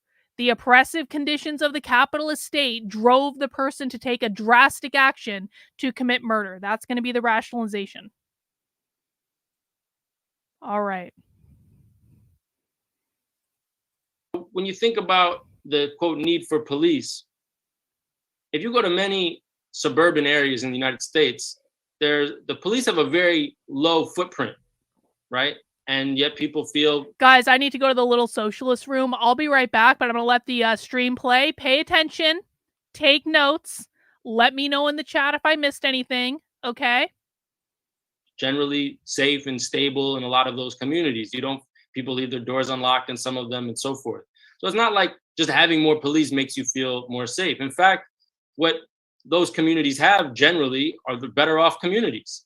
So they have education that their kids can rely on. They have jobs. They have a lot of basic things. And that automatically diminishes the amount of quote unquote crime. We also have to recognize what is crime is also completely socially constructed. Wage theft is the biggest crime in the country, but there's no one really going to prison for it. And that could add up to tens of billions of dollars. And yet if you go steal anything at the store, whether it's 50 cents or $500, you can go to jail. So the whole question of what are the crimes that the state chooses to enforce and how they enforce them is always constructed by what is the class program of that state. So yes, we will prosecute certain crimes under socialism, of course, especially the crimes of racism and sexist violence. These things cannot be tolerated. And this will be a fundamental difference from a capitalist rule to a socialist rule. But the overall need for this kind of outside policing forces and the need for... I'm back. Let me know if I missed anything. Tayton says they view the current police as protecting the bourgeois. The way I see it, bourgeois society creates crimes. That's exactly right, Tayton. Congratulations. Exactly right. She went to the water closet. What a nice way to say the little socialist room. All right, let me see. Did I miss anything?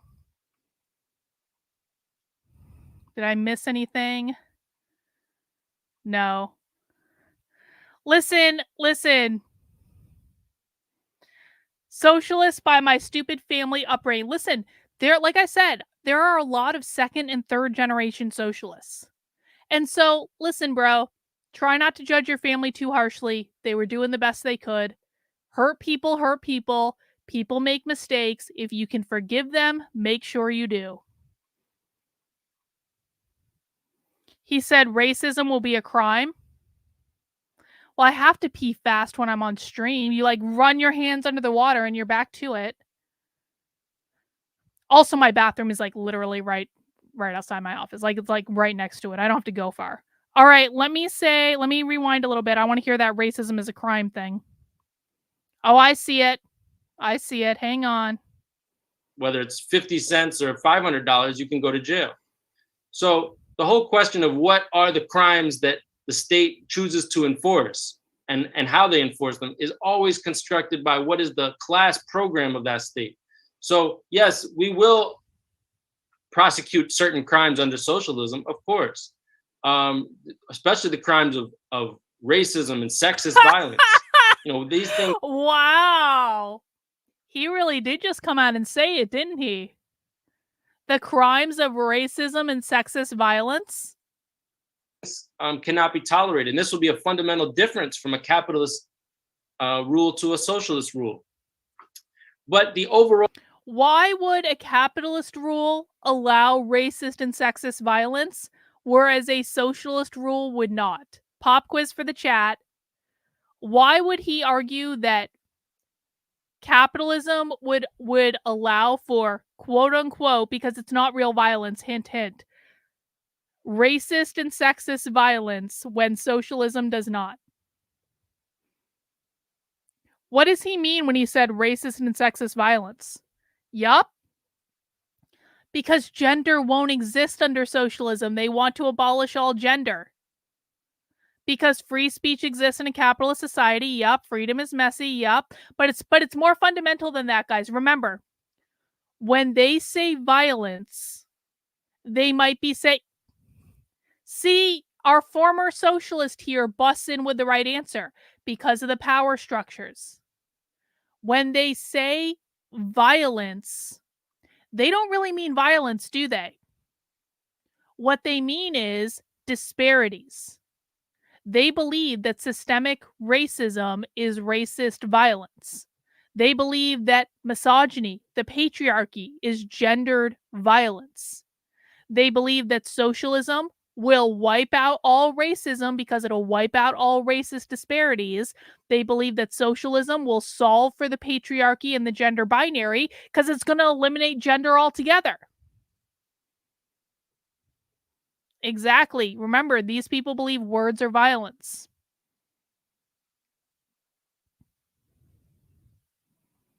Everything will be queered. We will have a whole new world with whole new crimes or lack thereof. Let's just listen one more time.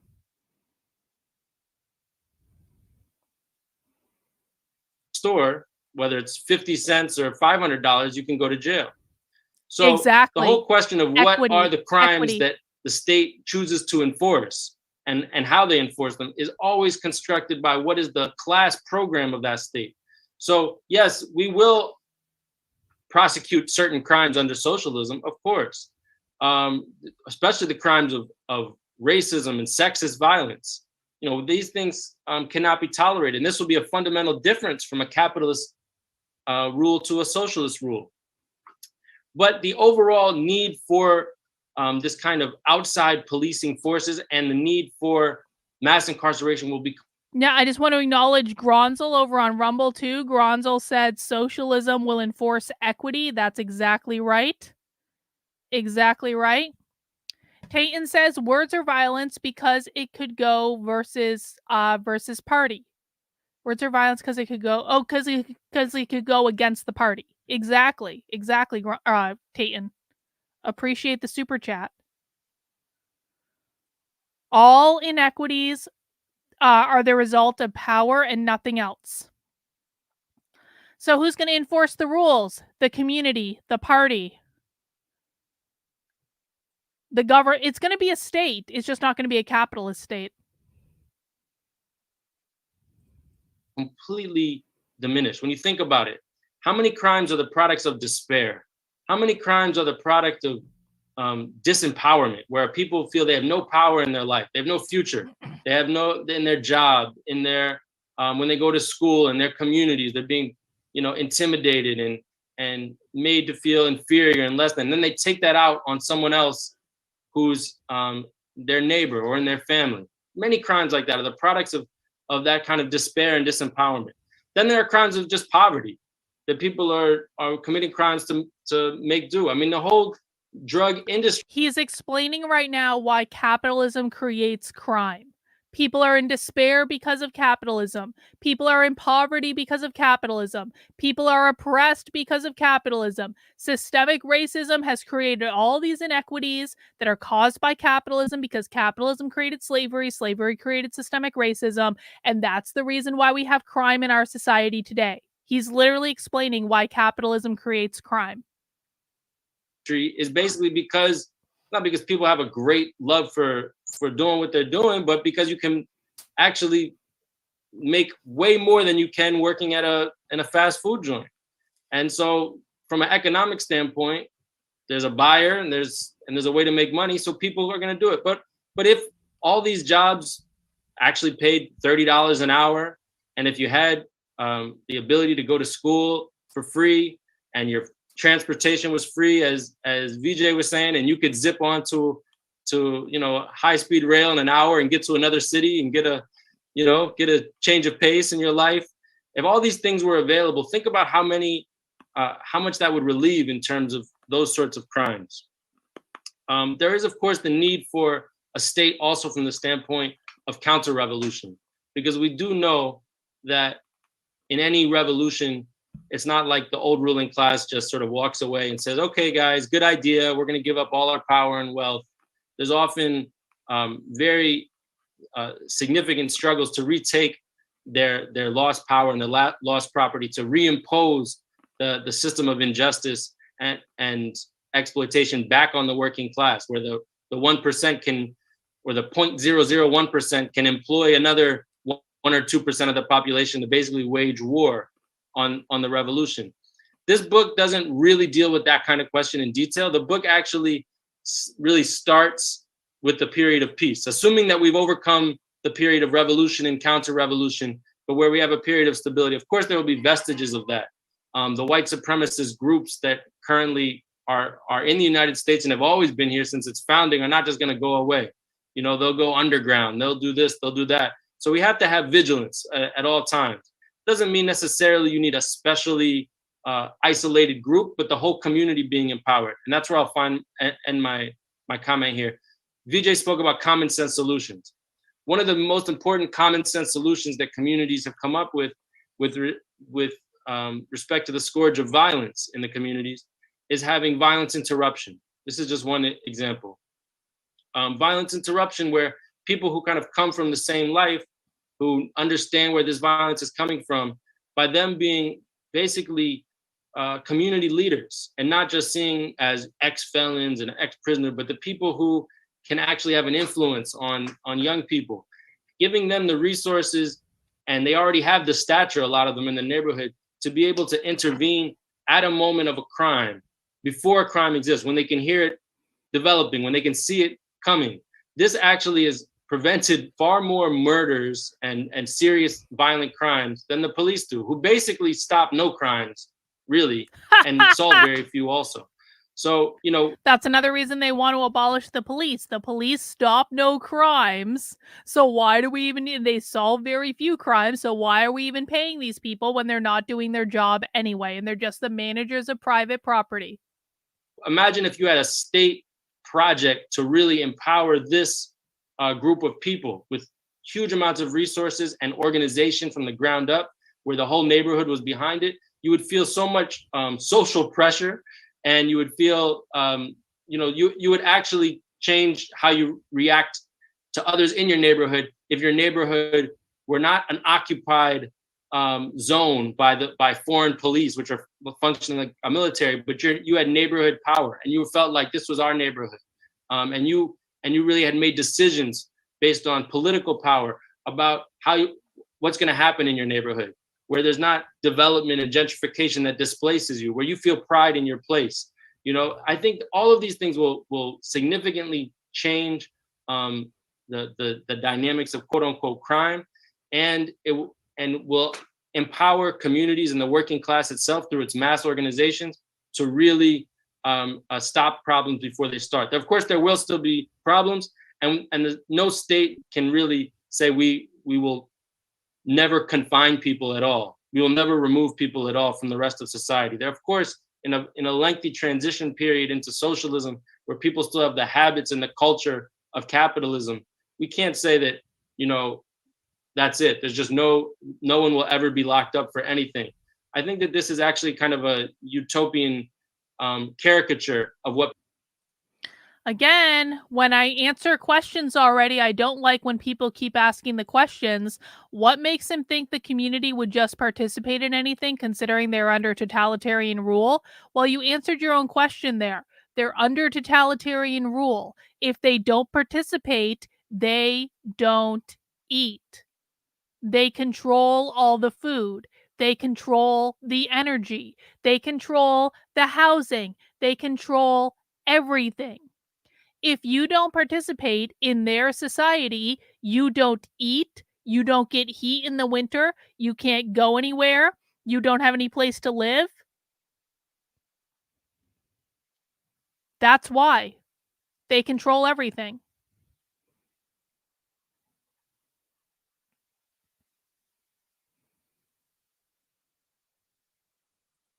People meant when they were saying abolish the police, and what people meant when they said defund the police. What people mean is put the resources that we're devoting to incarceration and to police into care, as you said, into services, into health, into after-school programs, into youth jobs programs, and so forth. Think about all those things that we need to do for energy and transportation. All those things are going to require millions and millions of new jobs, and those are the jobs that can give people a sense of power in a very stark contrast to the capitalist present, where people feel they have no future. And that's really the defining sort of feature of being a young person from the working class in the United States in this era, is feeling like you have no future. And if we don't start a discussion of crime there, we're really just sort of speaking in moral platitudes. Thank you so much for that, Ben. So, Jody, as we're talking about care and community empowerment, one realm is caregivers. So as someone, I'm a caregiver for, disabled family members. My sister has sickle cell disease. Anytime they're talking about caregiving under socialism, what subject are they getting into? This is a pop quiz for the chat. Anytime they talk about caregiving, what subject are they getting into? Let's see who's been paying attention. I'm going to get another beer. Hang on.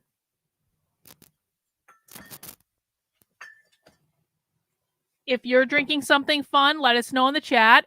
Oh, look at this. Social reproduction theory, surrogacy, parenting, childcare and education. Reproduction, raising children, reproduction and unpaid labor, raising children, childcare, social reproduction, the family, child raising. Banjo, our groiper, the groipers are learning. Guys, the groipers are learning. Shout out to the groipers. Social reproduction theory, childcare, nursing homes. Yes. Why is it? Follow-up question. Why are they talking about care in relation to the family, children, abolish the family, social reproduction theory? What is the link between talking about how we care for people and abolishing the nuclear family?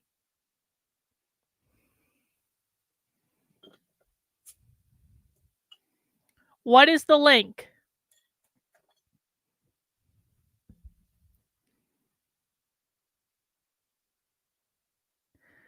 Because capitalism created disparities in the type of care that people have access to.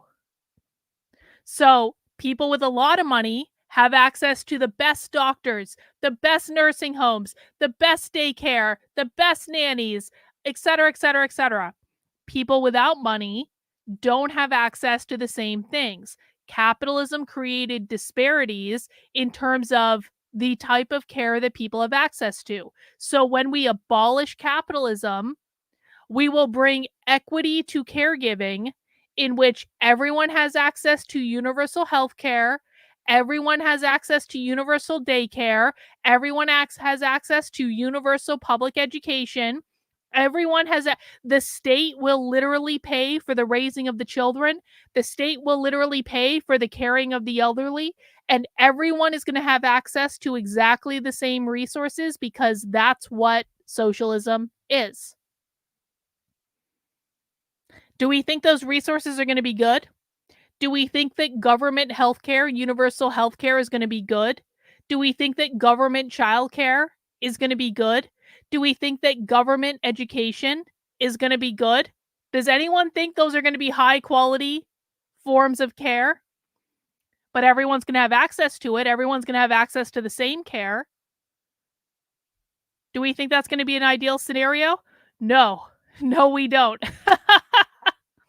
No, exactly, Beth, who is currently in the hospital. We hope you're feeling well, Beth. So everyone has access to the same crappy care. Exactly. No, they're not. No, these are not good forms of care. Equity means the same shit for everyone. Exactly. No. No,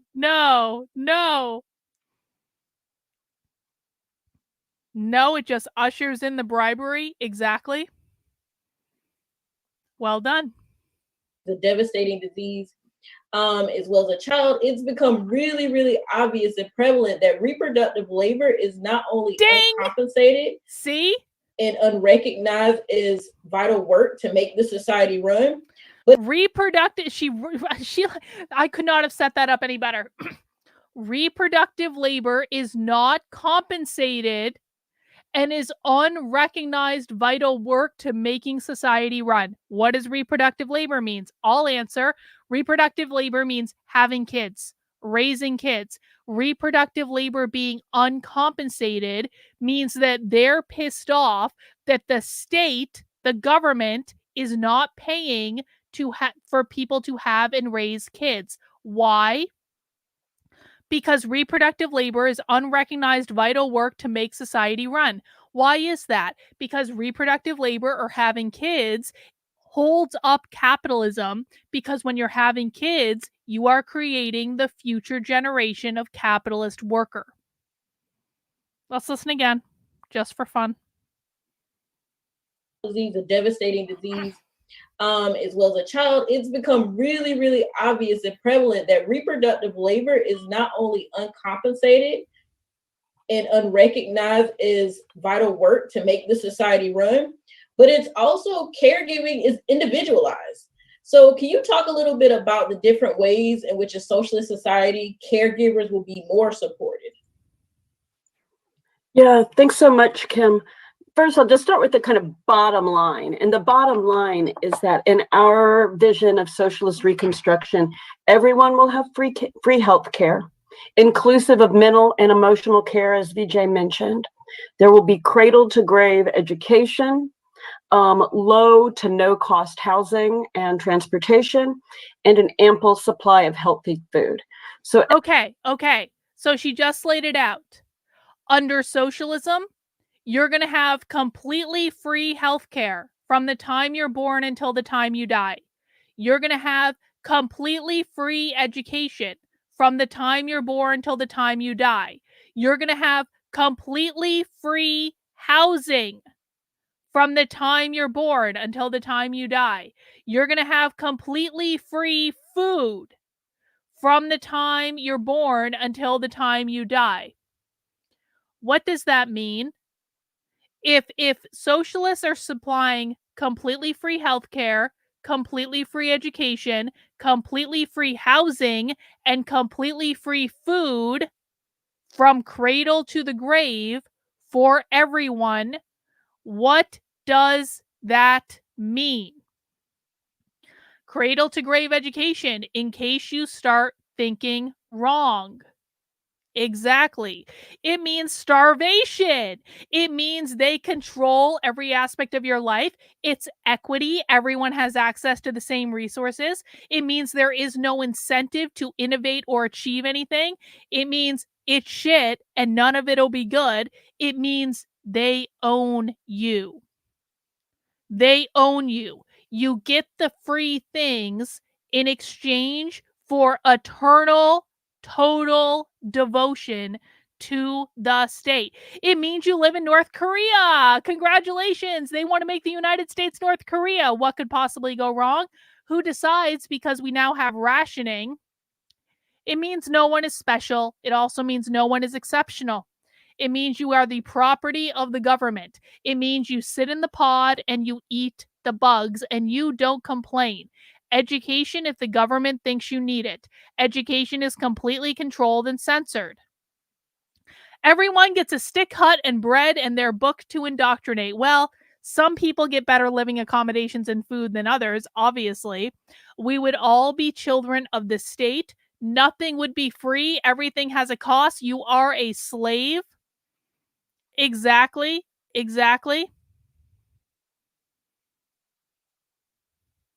Pumpkin is the best beer out there. It is the best pumpkin beer out there. Absolutely. We would be private. Well, we wouldn't be private property. Everything would be public property. Everyone is a slave again. They would own you. Exactly. Let's listen to her say that again, because that was quite educational, wasn't it?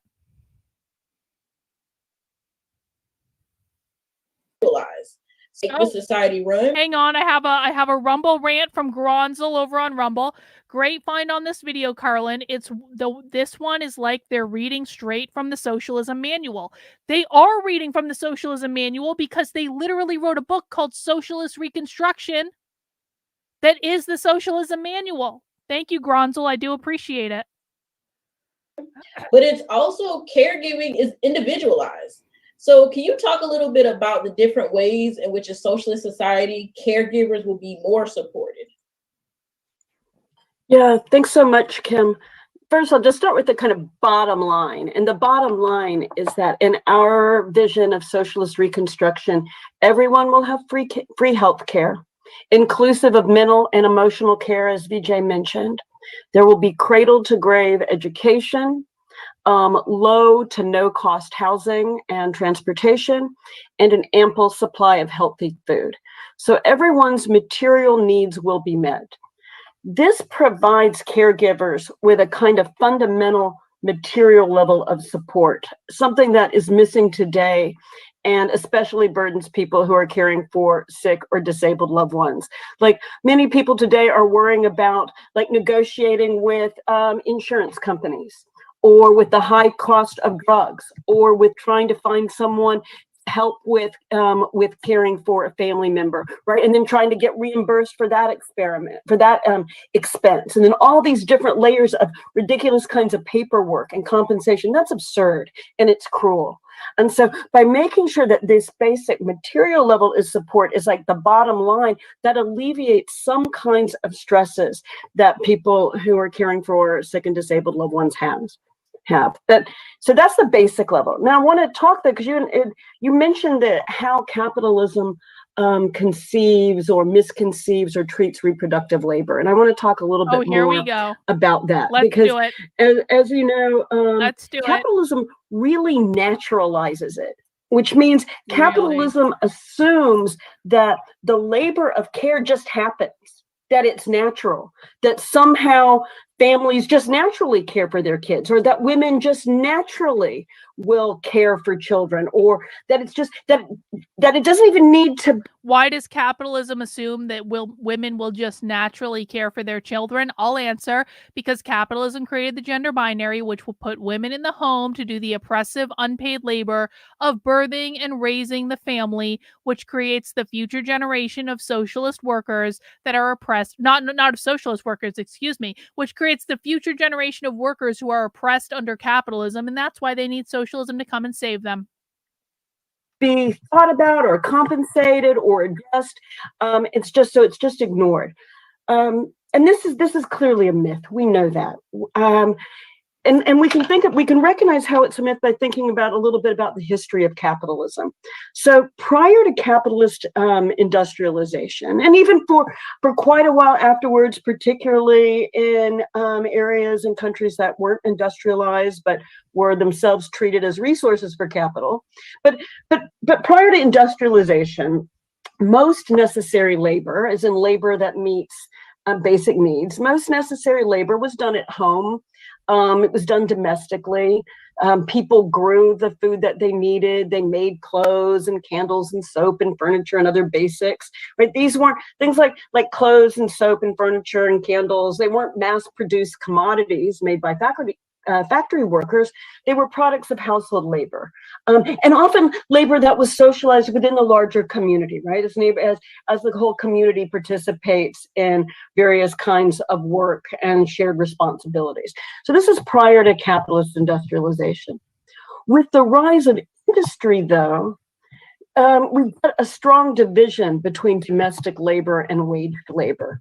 So some members of the household, we might, the kind of knee-jerk stereotype is that was the men, but actually women and children went into factories, particularly early on. And then in many parts of the world, women and children are a large part of the industrial labor force. So there's kind of a kind of stereotype that's actually never been accurate about factory labor. But anyway, to understand this kind of story of the rise of industrial labor, there's a division between the factory wage labor and labor in the home. So some members of the household become employed in factories and receive wages, right? They receive money for this work.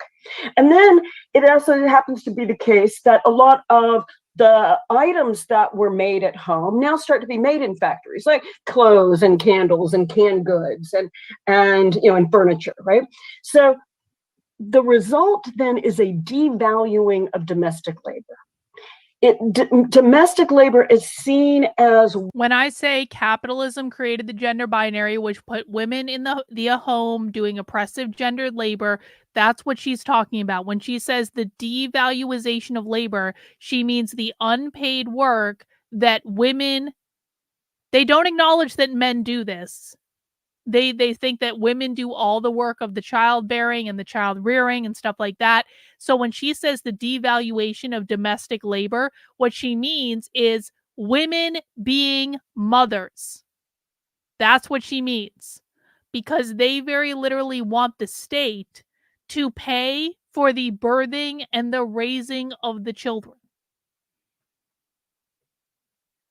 Work that doesn't make money, because it doesn't make money for the capitalist, and doesn't produce anything of value.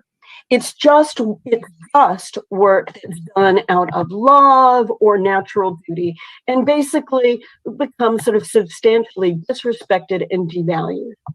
So industrialization happens, and with a different, in a kind of combined and uneven way in different parts of the world. And members of the household, many are still working at home, doing the things that have to be done at home, right? And they're not getting paid. They were never paid for it. It's just now other work is paid. So they're continuing to cook and clean and take care of children and take care of family members. They're not getting paid, but the people who are working in the factories are paid. And we should just think this situation persists, right? It's not just a historical fact, right? This is part of our basic reality. We can think about when the Social Security system was created, and it's still the case, like domestic and agricultural labor weren't entitled to benefits. Only wage jobs were. Actually, the kind of jobs by the middle of the 20th century in the US that now were really just going primarily to white men. There we go. And so people who are doing all sorts. She just said it. The gender binary created the patriarchy because capitalism created the gender binary, which was the patriarchy, which put women in the home doing unpaid labor, whereas jobs in the workforce that made money were primarily held by white men. That's what the patriarchy is, guys. It's the disparities that they believe that capitalism created by virtue of women raising children in the home and men going out into the world and working jobs where they got paid and had benefits. So that kept women in a subservient position to the men because they were reliant on the husband to provide them with money and with benefits. This is why socialists are very focused on reproductive justice, which means abortion, because women being able to have abortions whenever they want them for any reason releases them from the oppressive gender binary, because they no longer have to rely on the men to be able to provide them with money to raise the children. Let's just listen to that last part again. Domestic and agricultural labor weren't entitled to benefits. Only wage jobs were. Actually, the kind of jobs by the middle of the 20th century in the US that now were really just going primarily to white men. Ding. And so people who are doing all sorts of other labor weren't getting compensated when they could no longer do that work. And then, of course, we can think about the vast amount of work that continues to be done in the domestic sphere. It's basically endless. Lots of times, particularly washing dishes and cleaning clothes and taking care of small kids. I mean, it can start to feel a lot like drudgery, even though the kind of myth is that it's only and always done out of a sense of care and love. I mean, as if care and love is something free, as if care and love didn't require. It's almost like they're dehumanizing motherhood, isn't it? It's almost like everyday therapist says they ignore that emotional drives for behavior such as attachment and love. It's like they're dehumanizing motherhood. It's like when they started calling mothers birthing persons, they were dehumanizing the whole thing, weren't they? Because they don't see them as people. They don't see this as any more than a transaction. Women have to be in the home to raise the next generation of capitalist worker. That's all they see. That's why they want to get rid of the nuclear family, because they see the nuclear family not as a system of love, not as a set of interconnected relationships. They only see the nuclear family as something that upholds capitalism, because it's where the next generation of future proletarian workers come from that are going to be oppressed under capitalism. require its own maintenance, as if care and love had no value at all.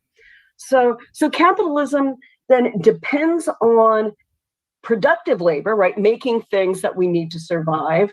And it depends on reproductive labor, the taking care of people, taking care of relationships, taking care of our common lives. She just said it. Capitalism depends on reproductive labor. This is why they want to abolish the nuclear family. It's why they want children born via surrogacy. It's why they want to control all healthcare, because capitalism depends on reproductive labor. Capitalism depends on the nuclear family producing the next generation of proletarian workers and the women staying in the home to do the unpaid labor of raising the children. Let's listen to that again. Require its own maintenance, as if care and love had no value at all. So capitalism then depends on productive labor, right? Making things that we need to survive. And it depends on reproductive labor, the taking care of people, taking care of relationships, taking care of our common lives. And it's been, for the most part, productive labor that has been waged, and reproductive labor that has been assigned to people on the basis of sex and race. Typically, it's understood as women's labor, and when a family can afford it, they usually hire a immigrant woman, a woman of color in the U.S., a Black woman to do that work. That's where the patriarchy comes from. That's why capitalism created the gender binary created the nuclear family upholds capitalism. Does anyone have questions about this? We've gone really slow through this section. I just want to make sure people don't have questions. Let me know in the chat if you do. And in the meantime, we'll take this from Rottweiler. Thank you, Rottweiler.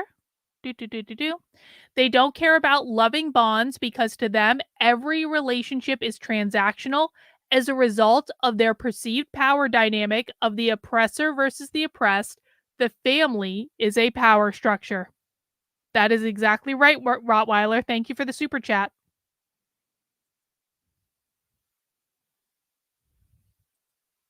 Now, under socialism, this is going to change.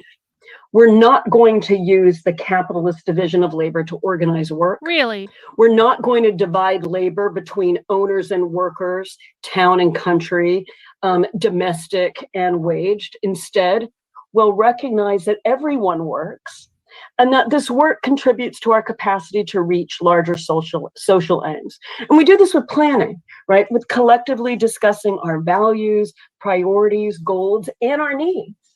And not just with respect to production, but also with reproduction. I just want to note that she quite literally said that no one gets to be a stay-at-home mother under socialism. No one gets to be a stay-at-home mother under socialism because everyone works under socialism in order to provide for the needs of the community.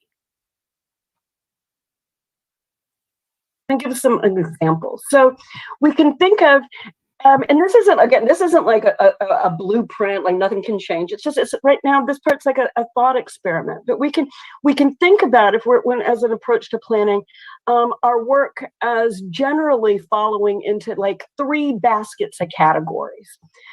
Specialized, trained, and shared. So if we think about specialized basket, yes, we could think of like the complex and highly trained work, like, designing network algorithms or something. It's the kind of work that takes years and years of education, like brain surgery or molecular biology or climate science, right? The kind of work that people have to spend a lot of years learning and studying, and that they generally devote their whole lives to. And that's necessary work, but it's not a whole lot of work.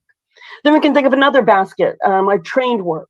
And this would be the sort of work that definitely requires training and education, but not so much that people couldn't change, and actually even now don't change if there's something else that they prefer to do, or something else like under socialism that we think is necessary. So for example, we might think of primary school teaching, right? Some people do that for part of their life, and then another part of their life they might do something else. We could think of physical therapy or construction or graphic design. All of these are trained kinds of work. All of these require education, but they don't take so many years of education that you can't imagine and can't actually engage in other kinds of work. You can't switch, like people can switch mid-careers.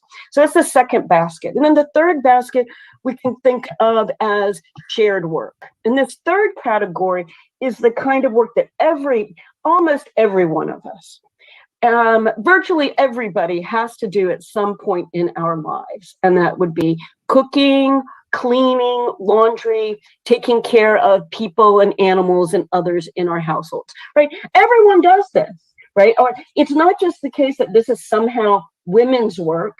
It's the work that, I mean, we know this, even people who live by themselves have to get their food together and eat their meal and get their clothes on in the morning and, take out their trash at some level, feed the cat, right? So this is kind of work that everybody has to do. And there's absolute. Wait, I just love Faceless Freeze here question. Is this how I used to sound to people? I must have sounded, because he used to be a socialist, right? I must have sounded retarded. How did I get so laid so much when I was a woke-tard? Is that the Kool-Aid they use for useful idiots? They can help the number. Well, listen, you got laid so much, bro, because these people are much more liberal about sex than any other group on the planet, which, I mean, I'm not judging or anything. I don't really care what adults do with their bodies. But the reason you got laid so much is that these people see sex separately from any sort of relationship, from any sort of commitment, which not necessarily like good or bad. Again, I'm not judging, like adult's gonna adult, like do whatever, but that's why you got laid so much, because, but like, let me ask you this, and like you're faceless, so I can ask you this, like, I've always perceived that sex under socialism is going to be like really bad sex.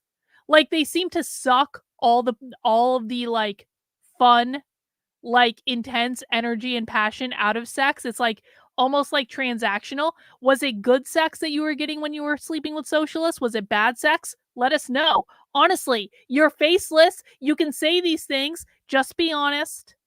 I actually do want to know. I'm curious. Because non-binary people are basically asexual, so far as I'm concerned. Like you might be having sex, but it's like, is it good sex? Like really? Or is the woman just like laying there and spreading her legs and it was amazing sex, but no emotional connection. There you go. There you go. Like, no reason. This generally work. One has to be assigned to certain groups on the basis of sex and race, and two can't be shared and collectivized and pooled and planned. So let me just say just a bit more about this. So a lot, of course, I bet people are thinking, well, wait a minute, what about these other kinds of jobs that do these other things? It's like, sure, these are just three general baskets. There's lots of work that will go in between the different baskets that occupies all the baskets. Just kind of a thought experiment that breaks us out of the suppositions of a capitalist labor market and breaks us out of the kind of distorted way that thinking in terms of jobs under capitalism, it messes up with our head, right? That approach like doesn't let us recognize, wait a minute, no, what work is supposed to be is about how we use our capacities to meet social needs, right? That's actually why we work, is to try to, let us reproduce. Hang on, we got a super chat or a Rumble rant rather from Elisa over on Rumble. Said, sorry if I offended earlier. You didn't offend me. I would never call you the B word. I was just being hyperbolic. That's a disgusting and vile word. You are a fellow human being with respect and love. I'm so sorry. Elisa, it's cool, man. It's cool. You have to try a lot harder than that to offend me. We're all good. I was just making a point. But I appreciate the Rumble rant. Thank you.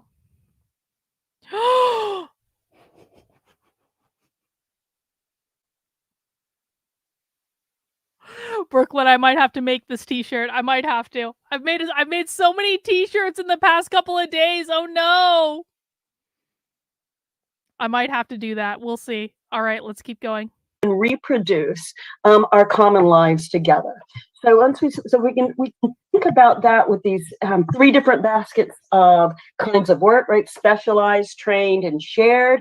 And then we can recognize that once we start valuing all these kinds of work, then we're going to be able to figure out how to distribute our labor and be pretty confident that the work of caregivers is going to be much more highly valued and prioritized because everybody needs it.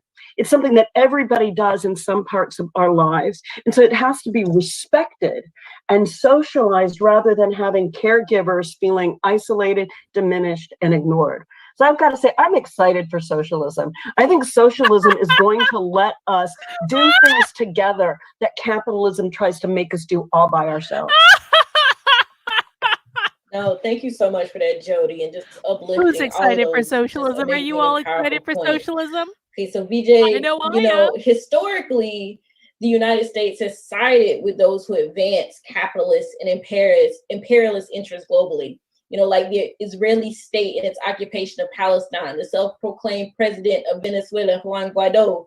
Right now we're on this wave of talking about love and community care. And so how do you envision a socialist government in this vein, in this vein of love and in this vein of solidarity in the US, building relationships with other nations? Okay, to be really clear, she just said, how do you envision a socialist government? And that's important because socialists oftentimes try to act like they're anarchists. They say they want to smash the state. They say they want to abolish the state. They say they want to get rid of government, but they don't want to get rid of government. They want to get rid of the capitalist government, our current system of government, and they want to replace it with a socialist government that they themselves control. So let's just listen to her say that again, and then we will listen to what we have to look forward to under the socialist state. Make us do all by ourselves. No, thank you so much for that, Jody, and just uplifting all of those just amazing and powerful points. Okay, so VJ, historically, the United States has sided with those who advance capitalist and imperialist interests globally. Like the Israeli state in its occupation of Palestine, the self-proclaimed president of Venezuela, Juan Guaido. Right now we're on this wave of talking about love and community care. And so how do you envision a socialist government in this vein of love and in this vein of solidarity in the US, building relationships with other nations and on what grounds? Well, Marx and Engels, those great old men from the 19th century, wrote in a book that was published many years after their death that, communism, they wrote, is the actual movement of history. I've always liked that line, is the actual movement of history. In fact, let's take a look at the world today. There's a lot of rhetoric about China this, China that, China is going to destroy the world and, the Chinese are destroying their own people.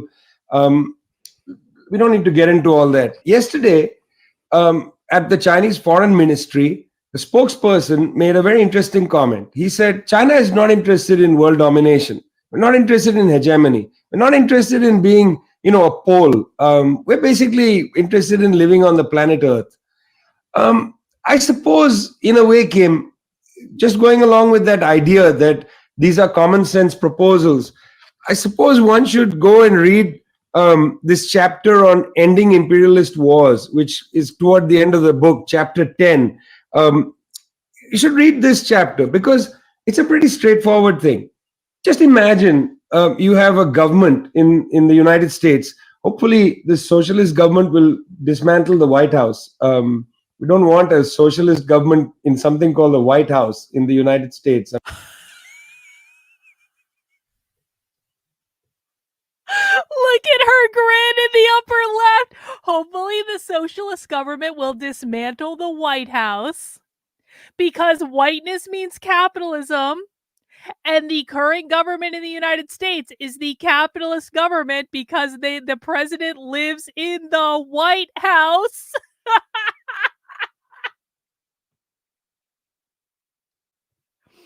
Let's just enjoy that again. Let's enjoy it again. It's a pretty straightforward thing. Just imagine you have a government in the United States.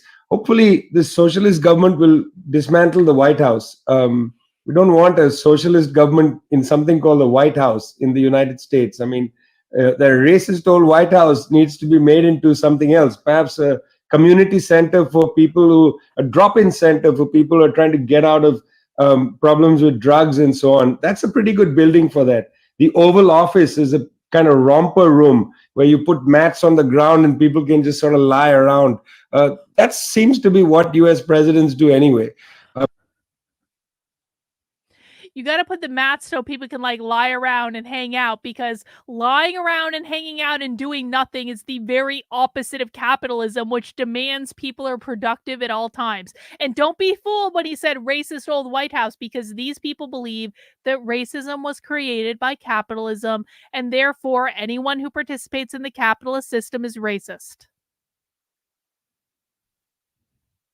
Whiteness always means capitalism, guys. It is never about skin color. If you are as black as Tim Scott or Larry Elder or the blackest of black people on the planet, but you're a capitalist, they're still going to say you participate in whiteness and therefore are an example of multiracial whiteness, as the Washington Post, the Los Angeles Times, NPR, they've all called people this.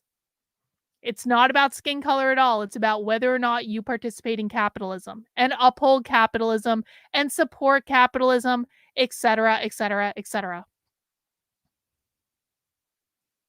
It does feel like a kind of halfway house for insane people who can't find better jobs in Wall Street. The most mediocre people seem to end up there. Anyway, when a socialist government comes to power in the United States, one would hope that all they have to do is to tell the other 190 odd governments in the world, we're open to collaboration. We don't want to come and tell you what to do and impose our will on you. We don't need to use our immense armed force to steal your resources.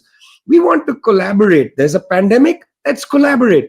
You don't have to listen to a socialist for that. Tweeter Trash. Tweeter Trash has made his YouTube debut. Hello, Tweeter Trash, who is usually on Rumble. Tweeter Trash has joined us. We salute you in your buying of the book, buddy. Thank you. Thank you for your service. The head of the WHO, sometime in March of 2020, made a very important statement, so common sense. He said, this is the time for collaboration, not confrontation. What did the US government do? Immediately confront the government in Venezuela. Say, we're going to overthrow you. Immediately confront the government in Cuba. We're going to overthrow you. Here's the head of the United Nations, Antonio Guterres, who's not some progressive. In fact, he often behaves quite poorly. Mr. Guterres, at the beginning of the pandemic, said there should be an international ceasefire. No more arms, don't provide the Saudis with arms to bomb the Yemenis. Just let's have an international ceasefire. No, the arms companies have to have their profits must be satiated. And there were therefore exports during the pandemic. So what actually is being said here is not that there's some, incredible, complicated socialist algorithm that needs to be created for foreign policy. Not at all.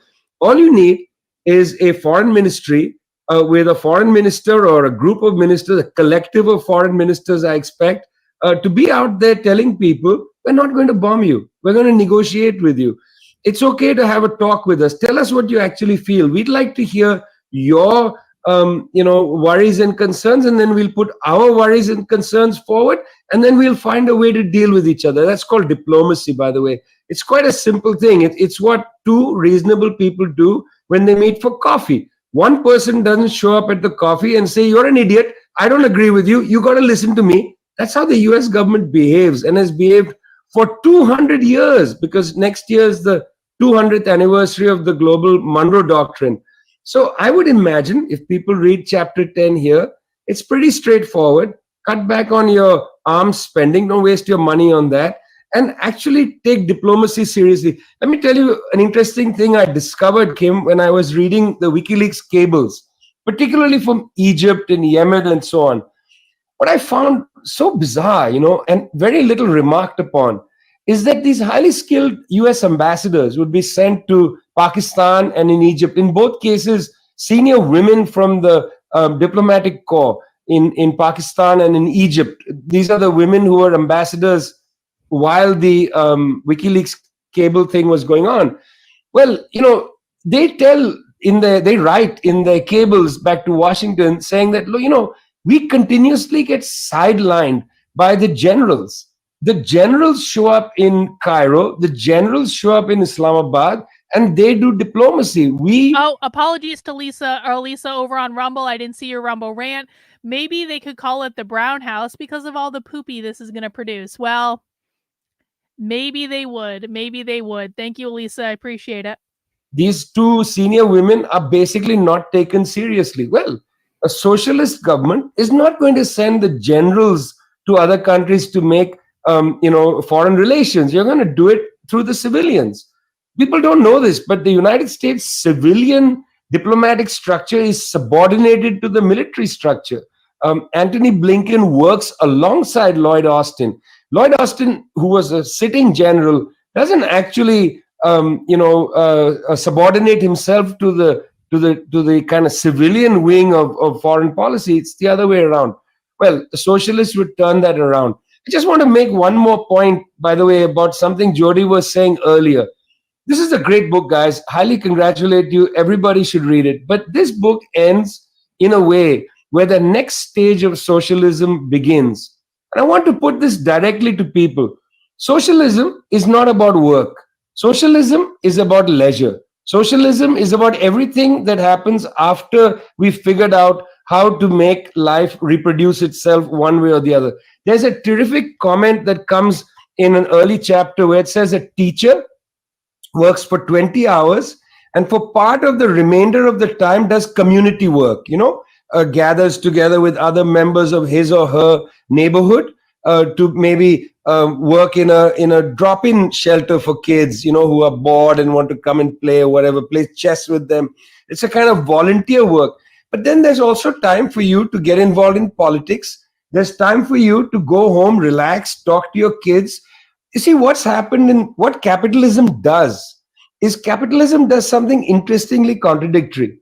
It destroys leisure so that people just come home exhausted, unable to, don't have the time to do things, don't have the bandwidth and energy to do anything. So capitalism assassinates leisure.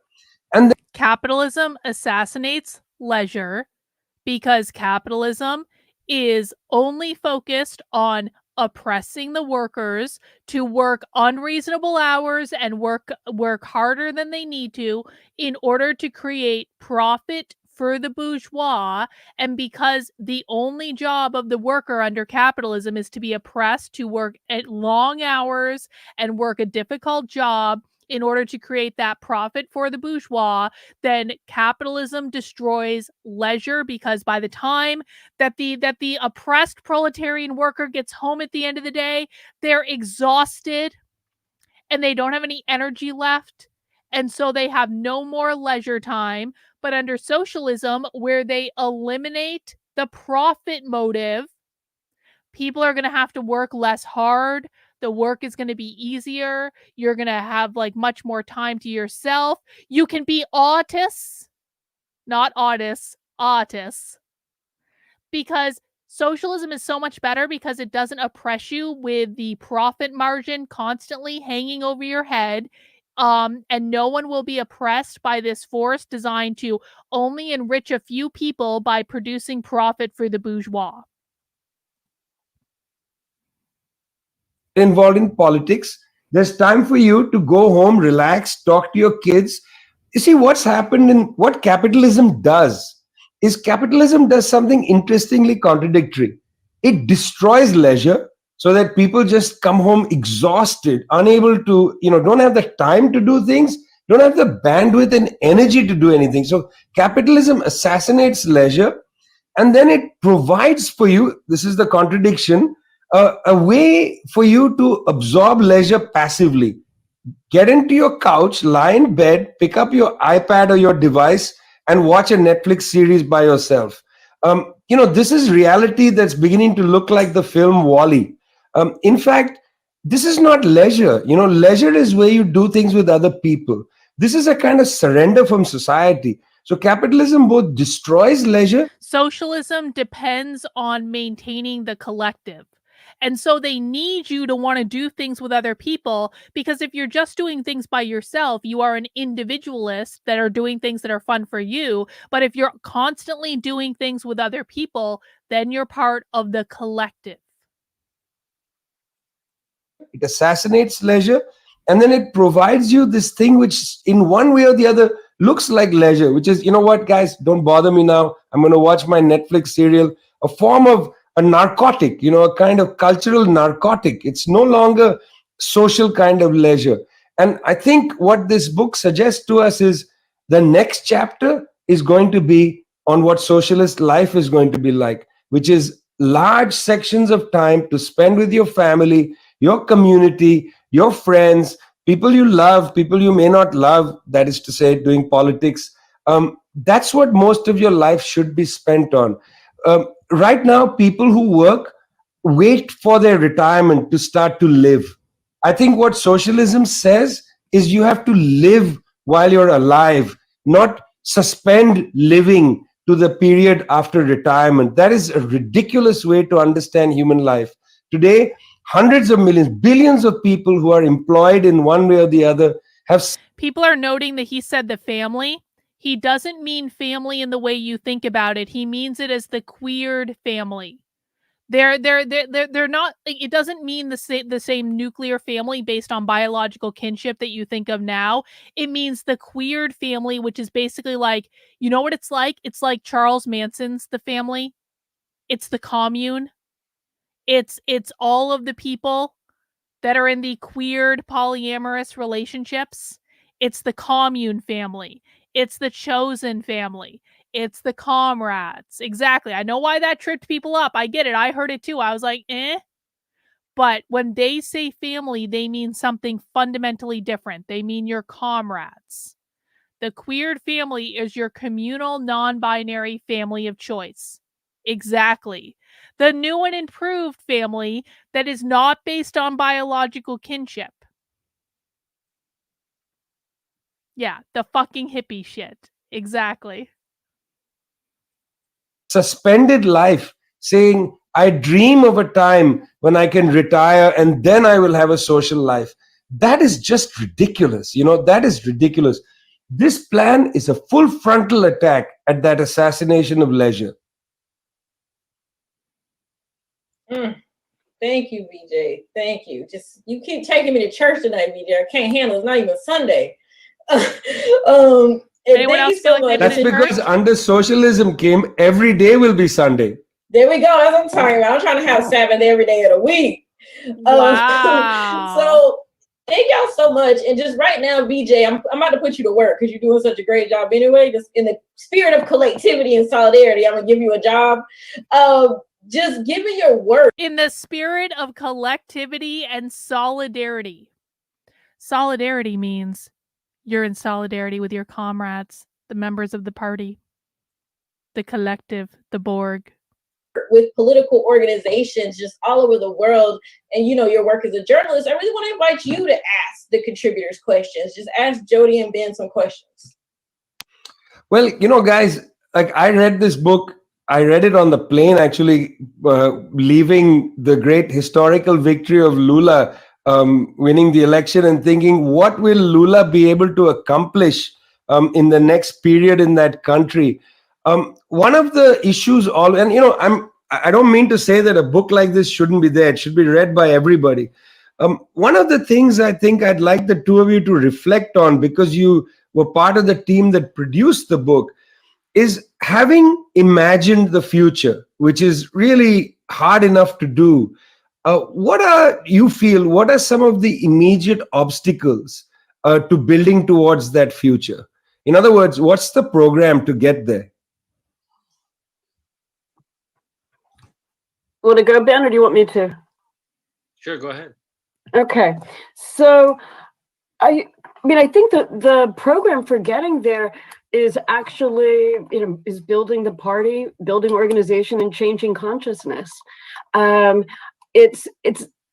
a fairly typical left answer, but I think that's that because we don't get beyond that, right? It's not going to be a magic wand. It's not going to be like all of a sudden, magically, the Party for Socialism and Liberation has 50 million people. It's not going to be magically that tomorrow morning after this fantastic webinar, everybody wakes up and like, oh, the socialist, consciousness sprinkles are in their brains and everything's fine, right? This part is hard work. But I think that that hard work is also... Tweeter Trash! Tweeter Trash says, since I bought this damn book, my broke ass can afford to tip you. Thank you for doing what you do. Thank you, Tweeter Trash, for always having a great attitude and for sharing my stuff on Twitter. Don't think I don't notice. I appreciate you, Tweeter Trash, especially all the caps and like just the general attitude and angst in which you operate, Tweeter Trash. I feel like you and I understand each other. And I'm glad that you found your way here. Thank you.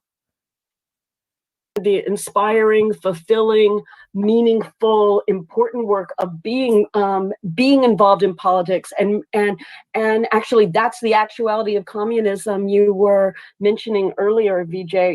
You mentioned Lula, and I was thinking, gosh, it's not really just on him, right? It's on the people. It's like, what will the people do? How will all of the different mass organizations, how will they organize? How will they work to, basically to keep pushing him left, to keep pushing the country left, to protect the Amazon, to solve the social problems? And it's always going to be a collective project. And I want to add one last thing. I'm really glad you mentioned the issue of leisure time, because the one of the kind of fundamental sets of values in the book is that we are the vision of socialism emphasizes universal basic services, like we've talked about with respect to healthcare and education and sort of organizing domestic life and transportation and housing. So universal basic services, meaningful work, where work isn't just understood in terms of whether or not it's waged and how much money it gets, but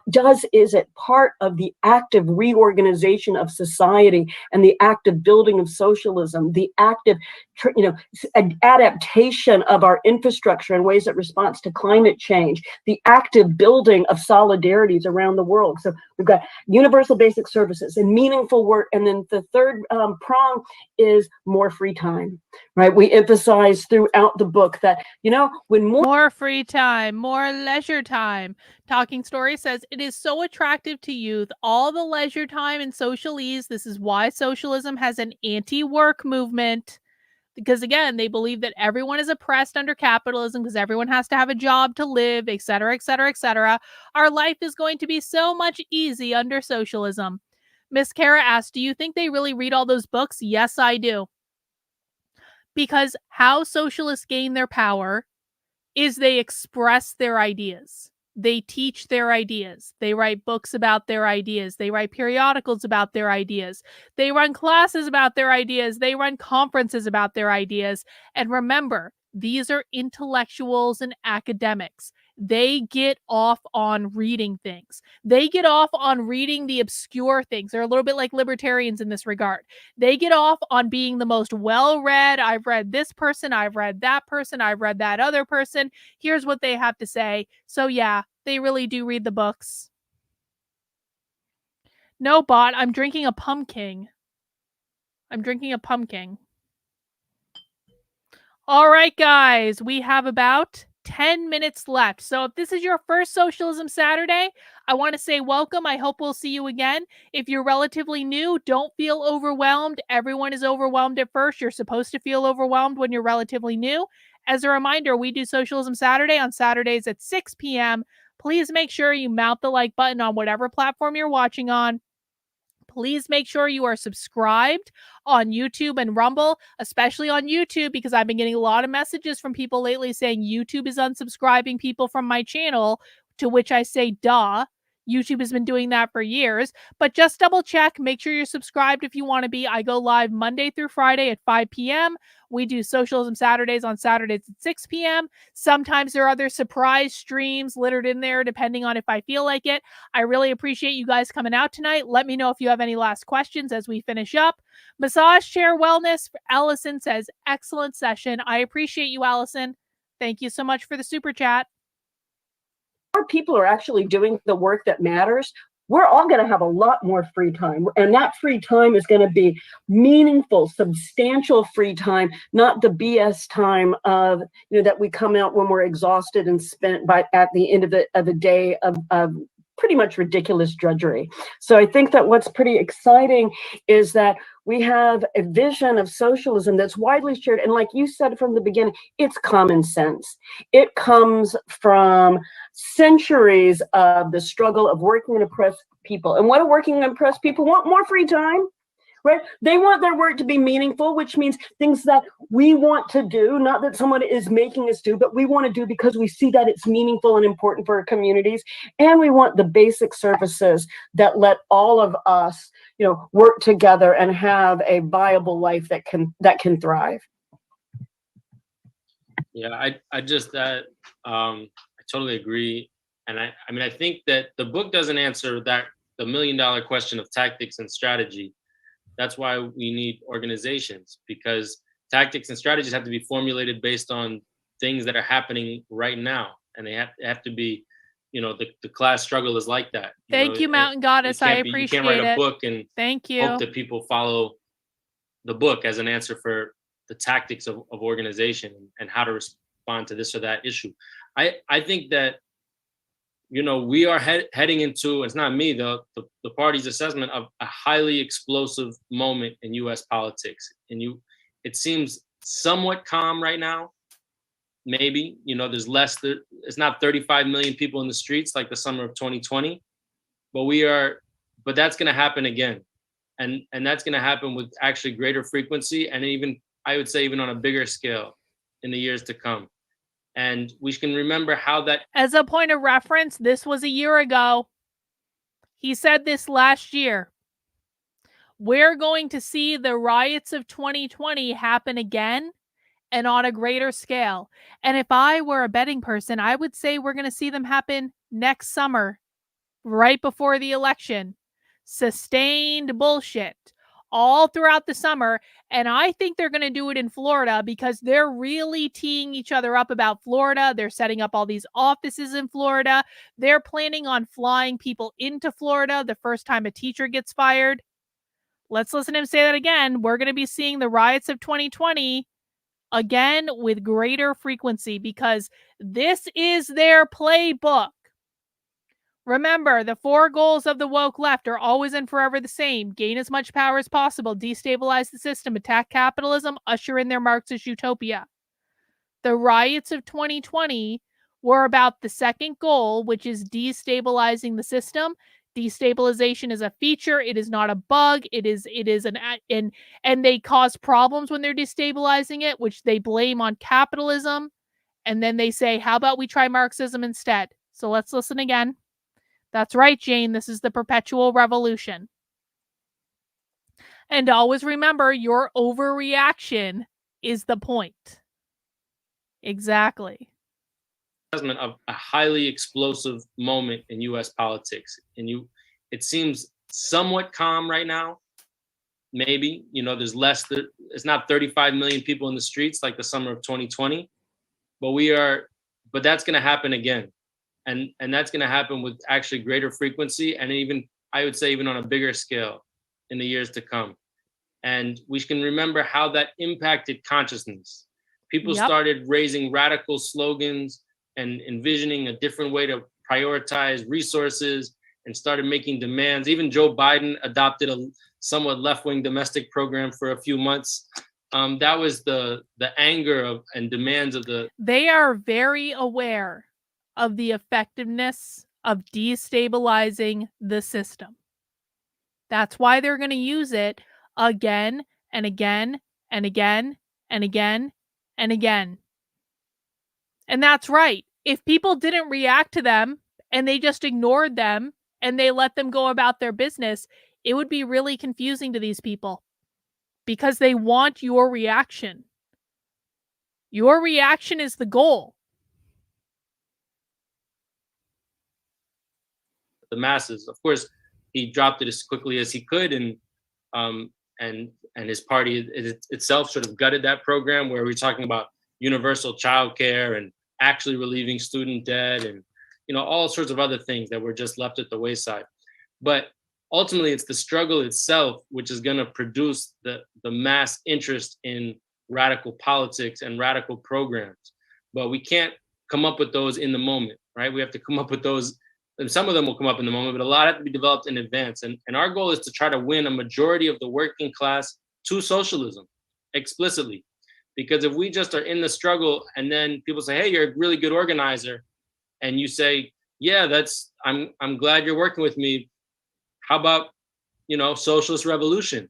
It's a big jump because they've already heard all these other things about socialist revolution. So we have to be able to win people to the idea of socialism as we're organizing in the ongoing struggles. We can't do it in a dogmatic way where we say the answer to every problem is socialism and socialism is our only demand and so forth. But as people begin to move, they begin to question things.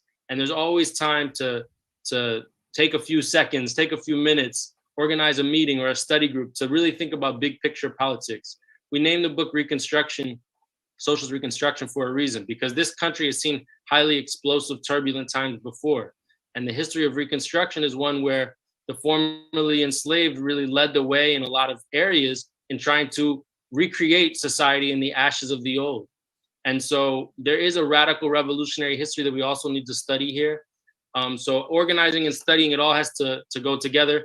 But the 2024 elections, could become the site of a serious, almost pre-revolutionary crisis in the United States.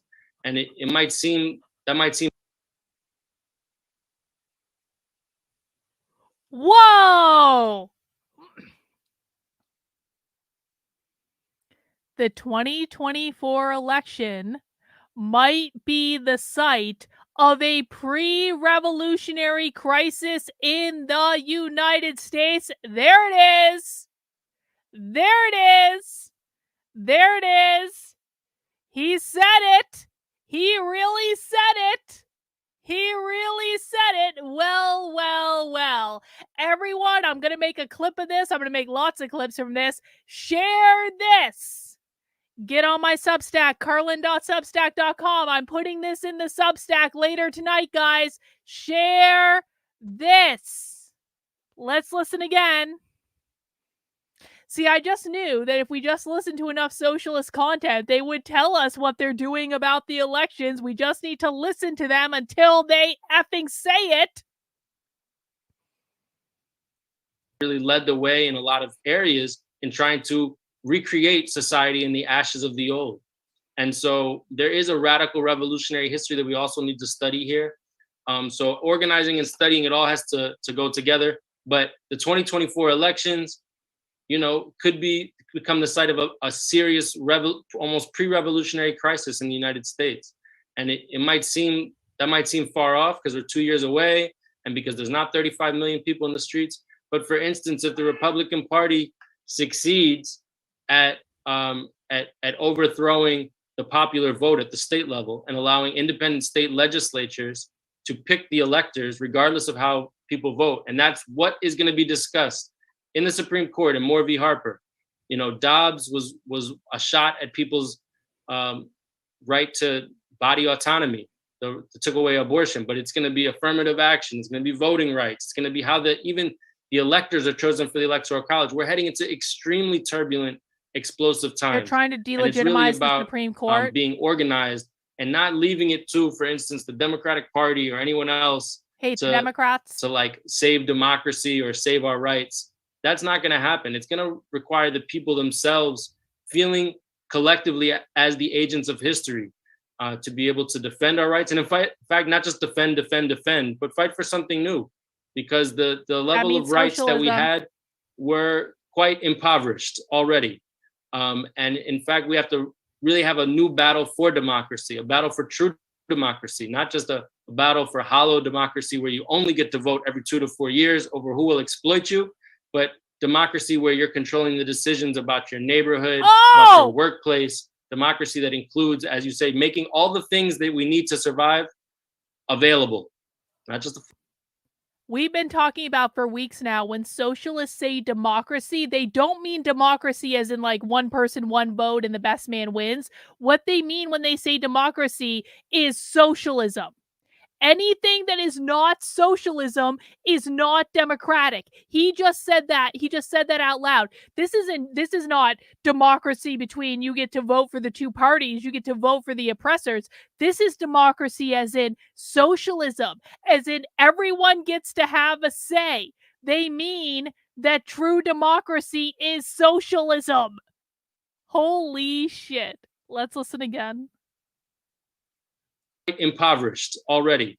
And in fact, we have to really have a new battle for democracy, a battle for true democracy, not just a battle for hollow democracy where you only get to vote every 2 to 4 years over who will exploit you, but democracy where you're controlling the decisions about your neighborhood, about your workplace, democracy that includes, as you say, making all the things that we need to survive available. Socialism. Not just affordable, available. That means a socialism. Available means socialism. It means free. It means Thank socialism. you, VJ. Great question. Yes, great question, VJ. We appreciate you. Nice. Thank y'all so much. Just thank y'all again for joining us. We have a few more minutes. VJ, if you could just answer. Hang on, I just want to acknowledge this chat over on Rumble. Elisa says, I never thought about this. I know we need to stop being so reactionary, but how does our reaction help their cause? Your reaction helps their cause because when you react in a reactionary way to whatever they do, they use it against you. They plan for you to be reactionary. They plan for it. They plan for the right to be freaking out over every single thing, being like, white people, white people, white people, white people, white people, white people. They plan for that. Then they use it against you to get more people on their side. So you have to react in a way where you've played chess, where you've gotten ahead of them, and you say, I know how you want me to react, so I'm not going to react that way. If everyone ignored these people, they would just go away. I promise you. If everyone just ignored these people, they would just go away. Sadly, that's not going to happen. So that's just the way it goes. I have a couple other chats I wanted to acknowledge.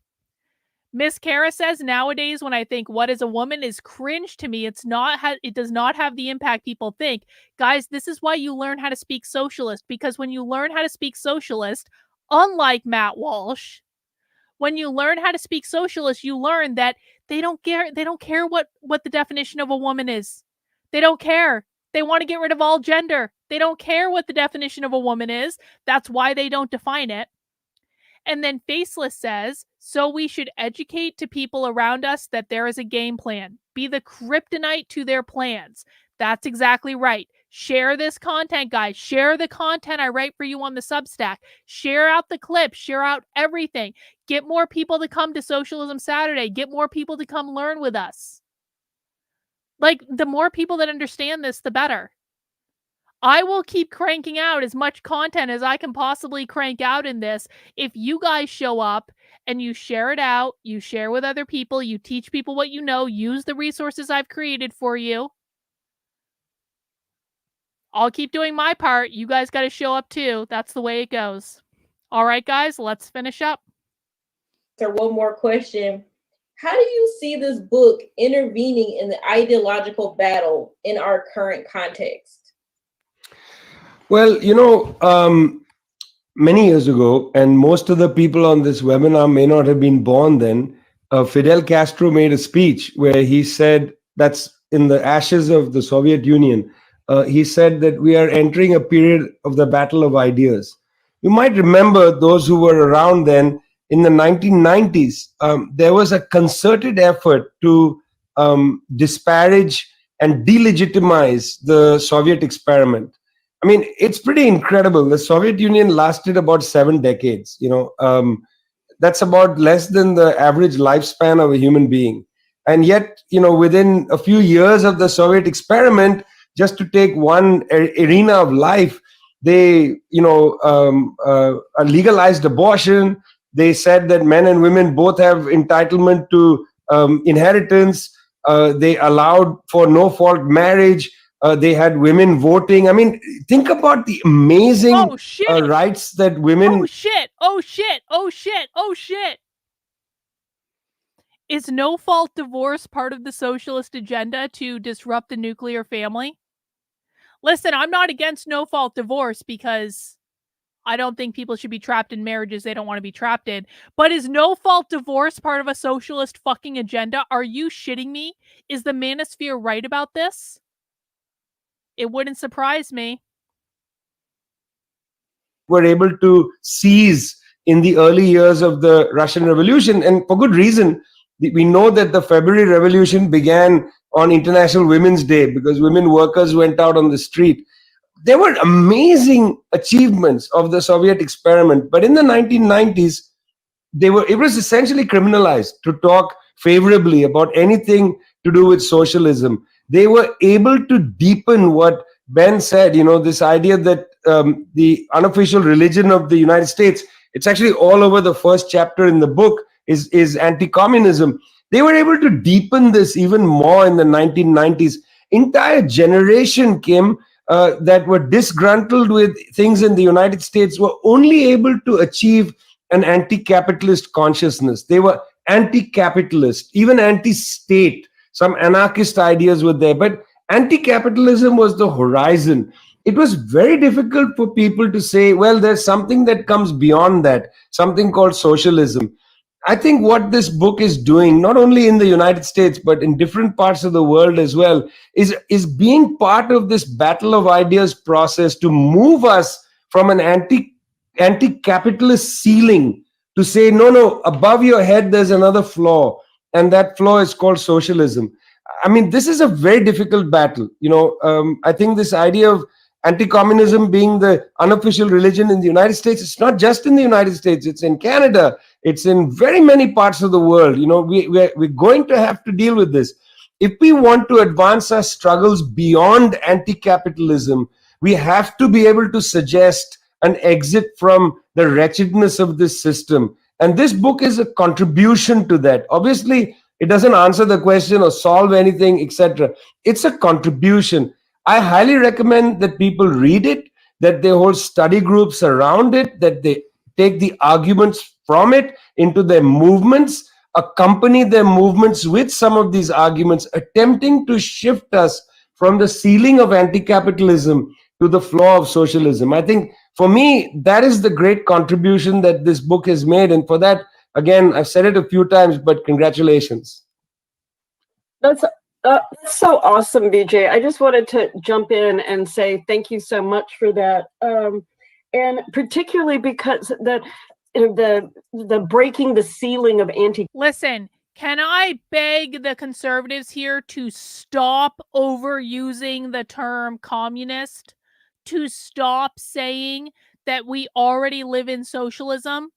Canada is not near communist. They still have private property in Canada. They still have parental rights in Canada. They still have, some semblance of individual liberties, though not as much as we have here.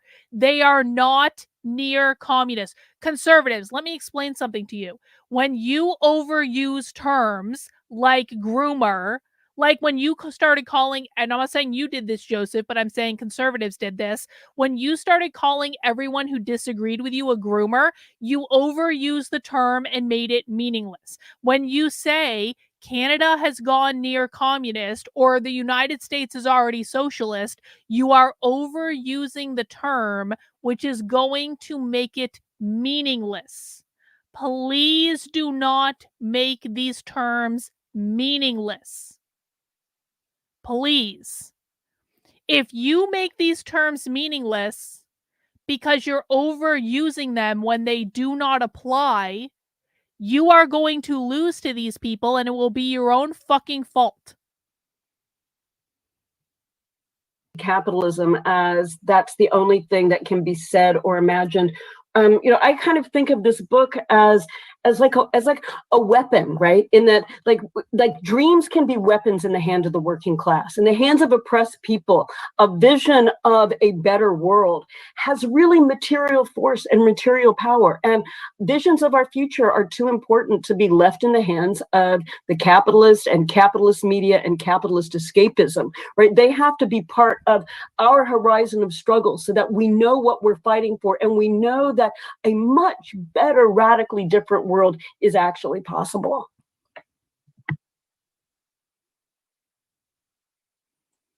All right. Thank you so much for I think that, we might be Johnny. done. Thank you so much for that response, BJ. We're at the end of our amazing discussion. We are at the end, guys. You made it. Another banner week. We get a lot of great content from these people. These people say the quiet part out loud. So, guys, that's all we have for Socialism Saturday for this week. Thank you guys for coming out. As a reminder, we do this every Saturday at 6 p.m. And if you want to support my work in the meantime, please head over to my Substack, which is Carlyn, KARLYN.substack.com. I am now going to embark on the arduous task of posting a whole bunch of clips on my Substack.